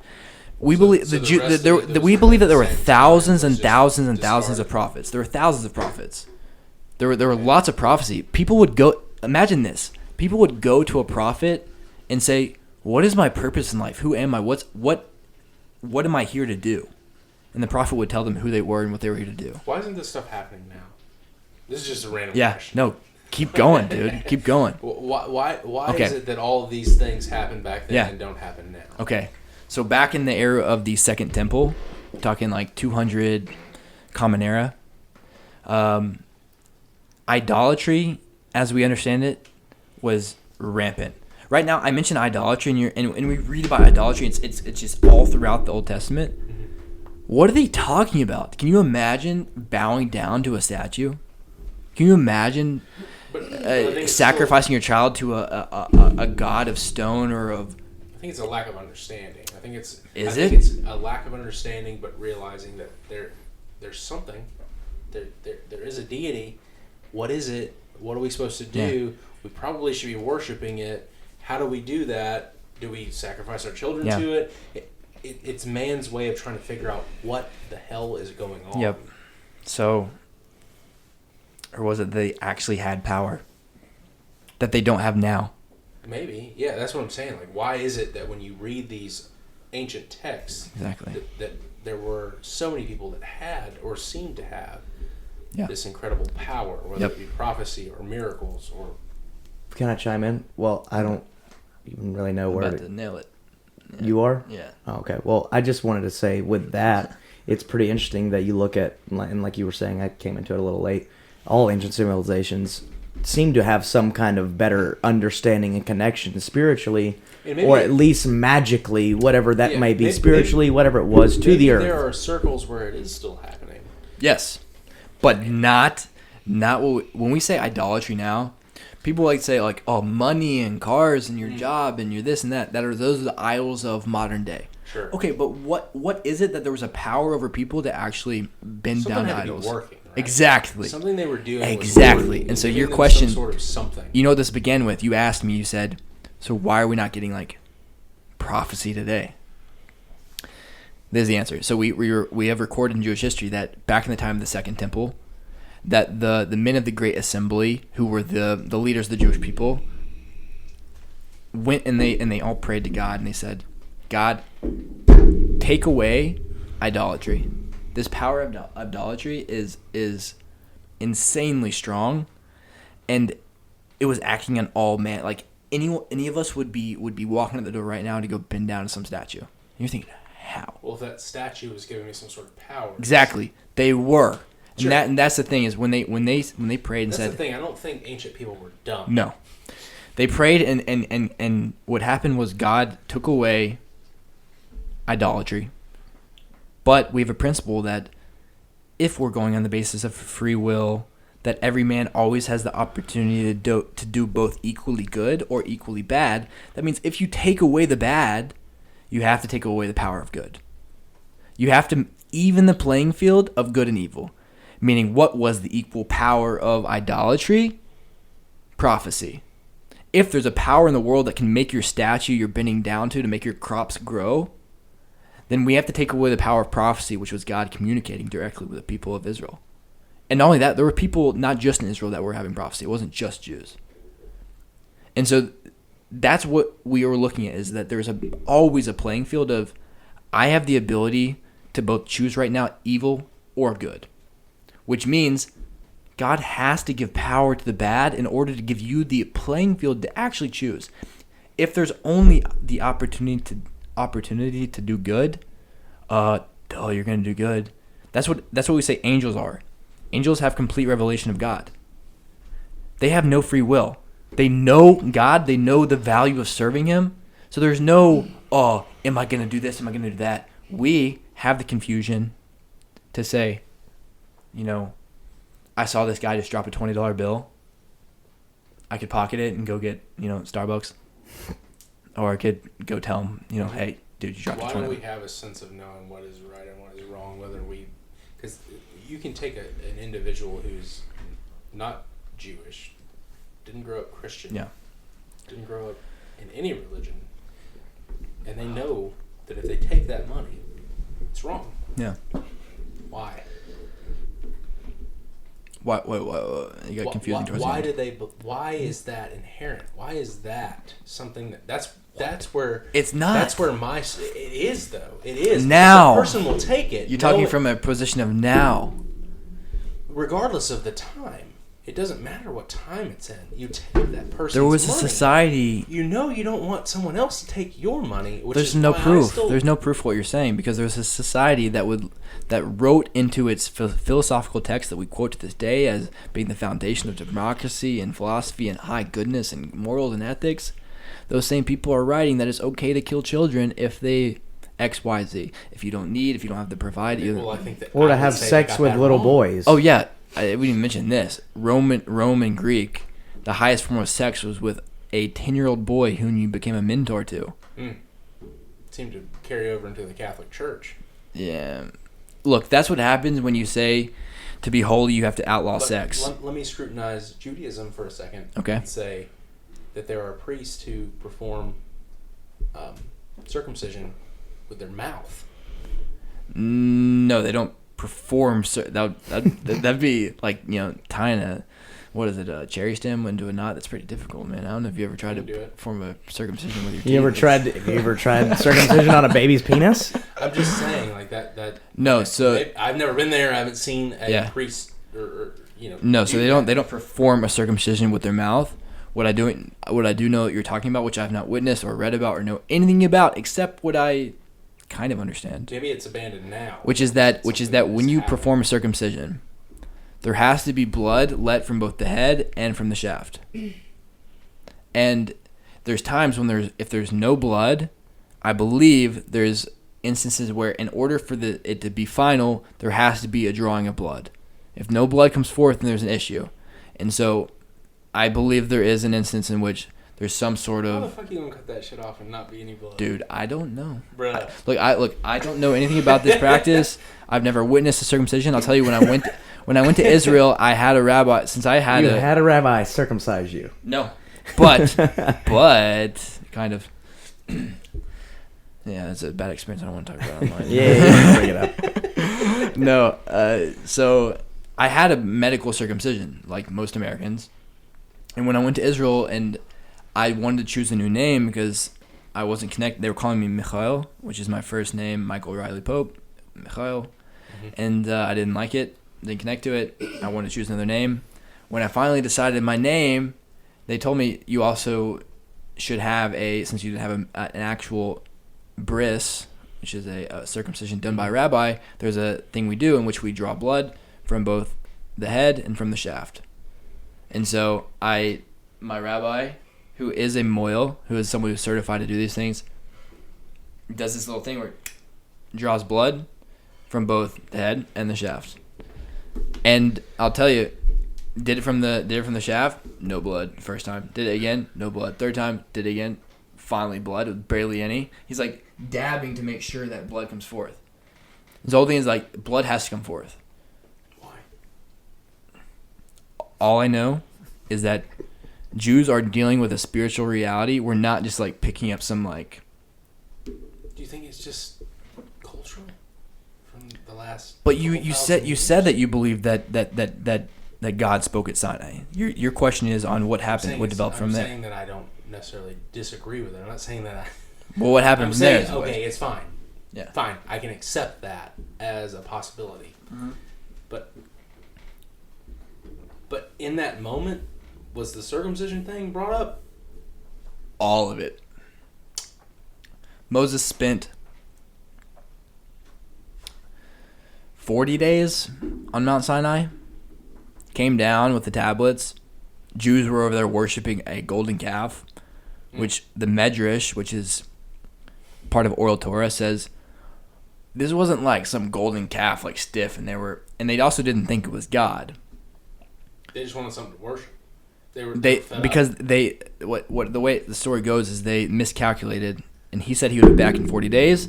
It had been 41 days. They got their calculation wrong. They said he's not coming back. We want to worship God. We have nothing to worship God with. They made this thing, and they still did not view it as God.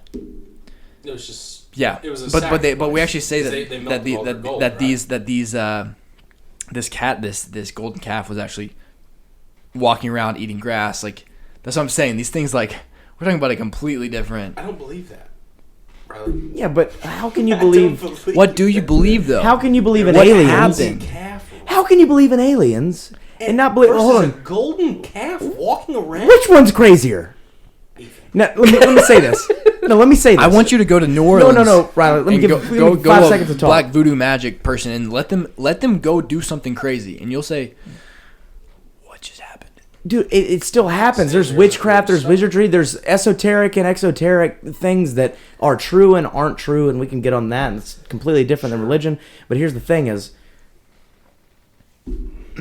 if we were just talking about ancient civilizations that absolutely had a connection and were power that was beyond our understanding today, and you can read about the fiery chariots, you can read it in the Mahabharata, you can listen, those are spiritual books talking about nuclear wars that happened 2,000-3,000 years ago, where there were mushroom clouds and there were bombs and there were fights in the sky. Now, if you can say I can fathom that, but I can't fathom that there was some kind of magic going on where there was a fucking golden calf walking around. And I'm not trying to even support this idea because I didn't even know that this was a thing until right now. Sure. But what I'm saying is, I believe in all of that shit. I believe that there was ancient civilizations that had a connection and now I this is the second time I've heard Riley talk about it, that I forgot about, where he said, now in order to take away, we have to take away idolatry, but we also have to take away the prophecy, right? And that's why we don't have it anymore. It takes away that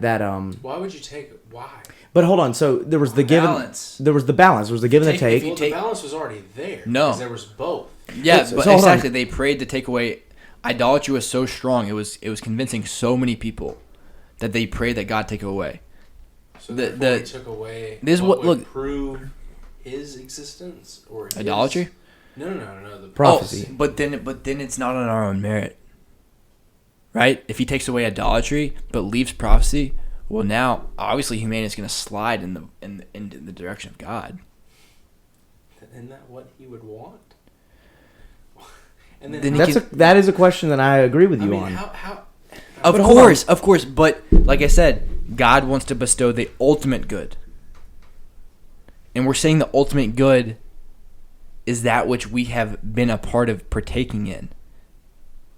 If your consciousness that says God gave me this, and you know that there was no balance of checks and balances of what you had to choose, but you could look back in your life and say, I chose to do X, Y, and Z in the face of this confusion, in the face of strip clubs and drugs and cocaine and this and that and blah, blah, blah. I don't think any of those things are wrong. Right. So hold on. I absolutely think they are. you- Rap culture sucks. So back to what he was just saying. I'm not saying that it couldn't lead to bad things, but inherently, why are those things wrong? We don't.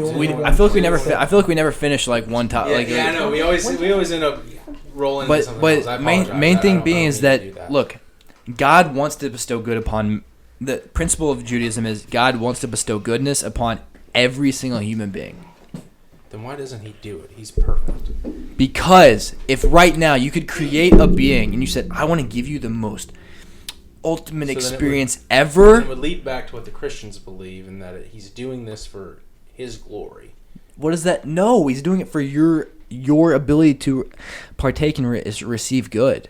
So hold on. This is God doesn't need glory. What does that mean? God needs glory. That's like He would give me good. define me what No, that. but hold on. But then are you a human? And this is the thing he was talking about with angels, and this has nothing to do with anything me and him were talking about earlier. The one thing that we were talking about earlier was the fact that now we were talking about animalistic, how we aren't animals, right? Because we have a until the conscience. fall. Because we have a conscience. In my opinion. Right, hold There's on. no So fall in Judaism. just give me a second.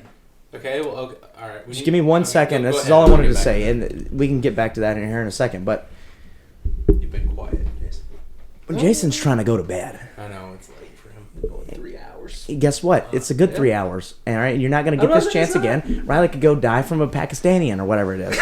That's for sure. No, but listen.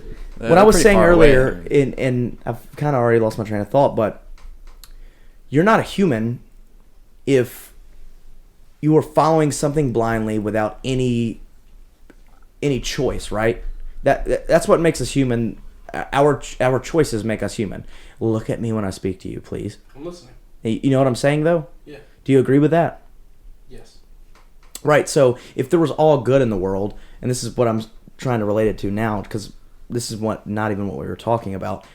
There's all good in the world, and if God is all great, and all He gave us was good, and we were perfect beings, are we humans? But it seems like No. But answer that question: are we humans? Okay. Yes, we're not. We're not humans. Okay. So what's the point you're of telling me- making a reality in which we're not even humans in from the get-go. But it seems why like why not give us a good and a bad to decide from? Why That is couldn't- what makes us different from animals. I know what your question you're about to ask, and I can pinpoint it. And I can give you the logic right now. You're gonna say, why can't God just create a reality in which He just bestows good upon us without us having to know what good is, and He just give it to us? giving us an understanding of what bad is. Sure. As well as We do, though, and that's your objective morality that you believe in. That's your natural law. He did give us an understanding because you literally believe in natural law, which means that we absolutely, as a human species, understand what bad is. Now, you are literally agreeing with what you said God did. Why didn't He just give us that? You are literally saying with your belief that you already agree with that. He did give us bad. He did give us bad, and we do understand it. That's objective morality. We do understand bad. Now, whether we subscribe to it or not, and we subscribe to there is an inherent good and bad, we understand what bad is. You've been saying it this whole podcast. I think that it is what governs us, though. Right, but you also said that we understand that as a human. You have said that this entire podcast. So He did give us that. And without that, we would not be human. Yeah. Because we would be what He describes as angels. before We would just Adam be ate from living that in the glory of tree, God. Okay, wait. They I were want animals. to add on to that. I want to add on to this. Okay. Jason, you good? So we're saying there's an objective truth, that there is an objective reality. We're saying inherent to God, not like He created an objective truth to our minds. Like there's an objective truth. Okay. So we define God as perfect goodness, perfect justice, perfect. Our minds can't fathom. So in this situation, how is it that we define goodness? What is perfect goodness? What could perfect goodness give to us? The answer would be itself. Perfect goodness, if it could give itself to us so we could experience it, would be itself. The most pleasurable thing is giving to someone. Really, like if you've ever given to someone out of pure just like, I love you and I just want to give to you and I want to make your life better and I want you to experience something. It's amazing. It's something beyond. It's beyond anything like that. No. That's fine. No, he's very selfish. He believes in only believing in yourself and taking care of yourself. No. Okay, so goodness, right? 2 hours ago we're you going said that. we're going with the premise of giving. So we're saying that God, take out of your mind the bearded figure in the clouds. God is this one. Everything. God is one. God is everything that we know. In it, without it, out of it, everything, all of it. Okay? So God wants to give Himself to us. So how do we measure experience of God? It's measured not by distance, because God is outside time, God is outside space. These are just constructions for our reality, for our experience. Exactly. Sure. So what is closeness to God experienced as? Closeness to God is experienced not by time, not by distance, but by likeness. To be like God. The way that we receive and experience God is by being like Him.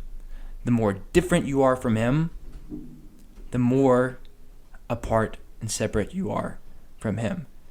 This is really the concept of sin, that you're stepping out of the reality of what it means to receive God's goodness.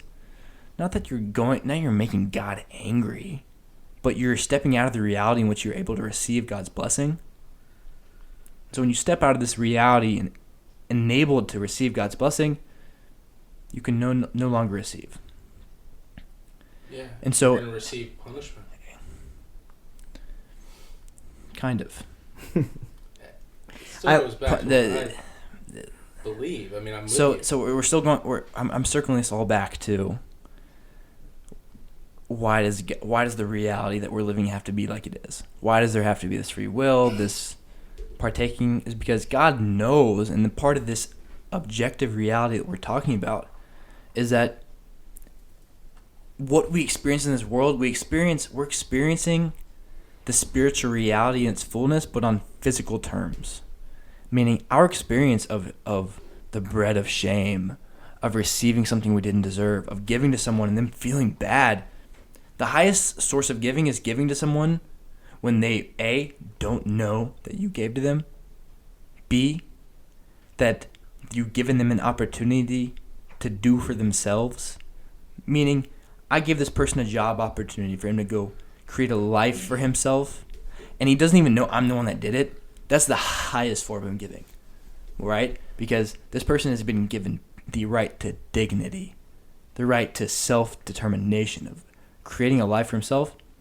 All the while, I created the opportunity. He doesn't know who I'm even the one who did it.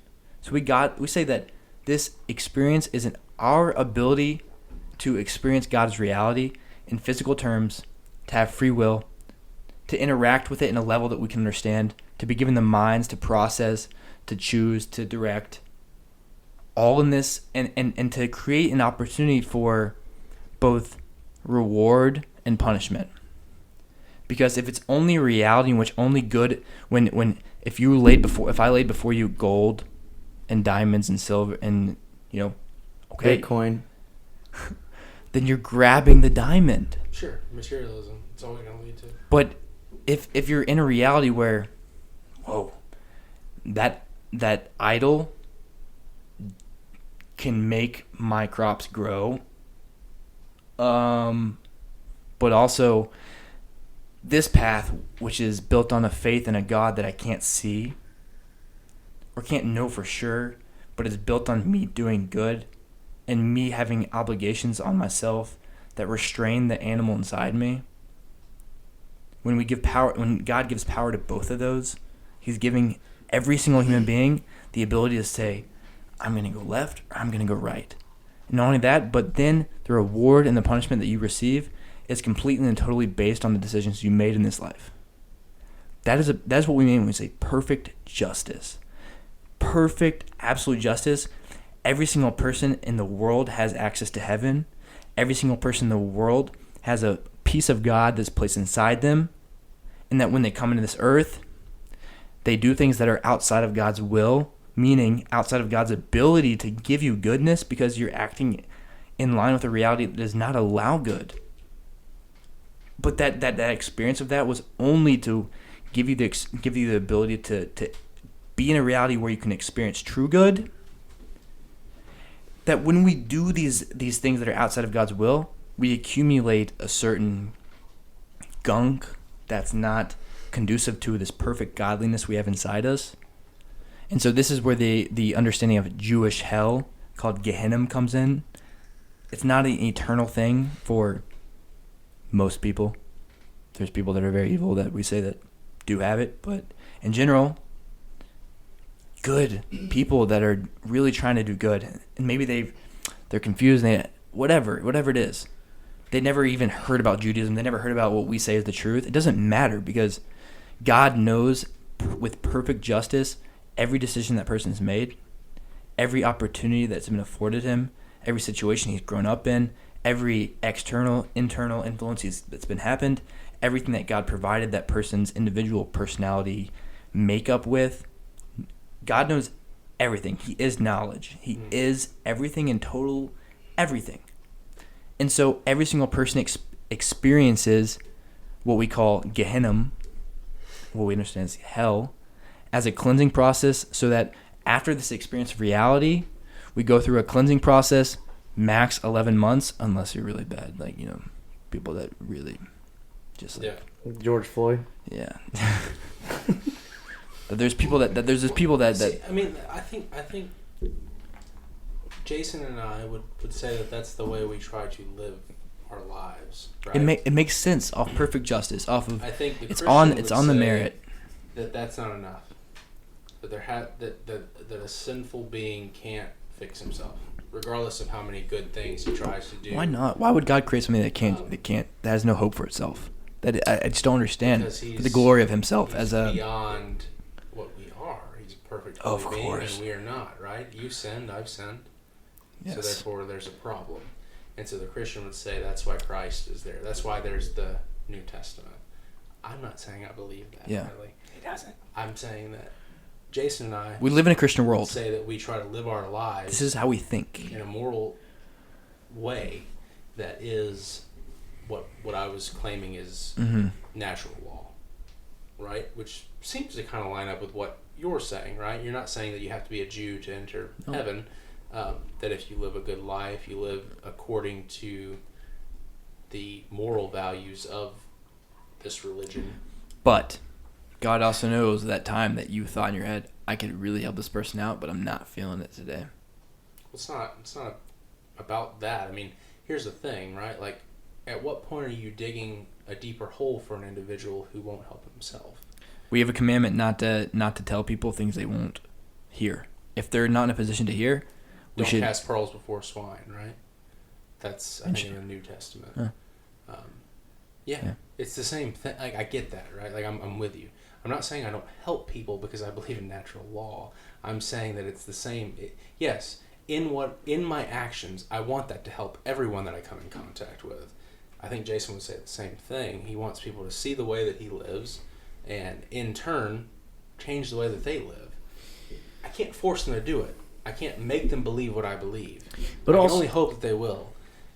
The Christian would say that there's no amount of works that you can do. There's no amount of goodness that you can achieve that will give you enough grace to put you in the presence of a perfect holy being. Part of that makes sense to me. That could be because I grew up in it, right?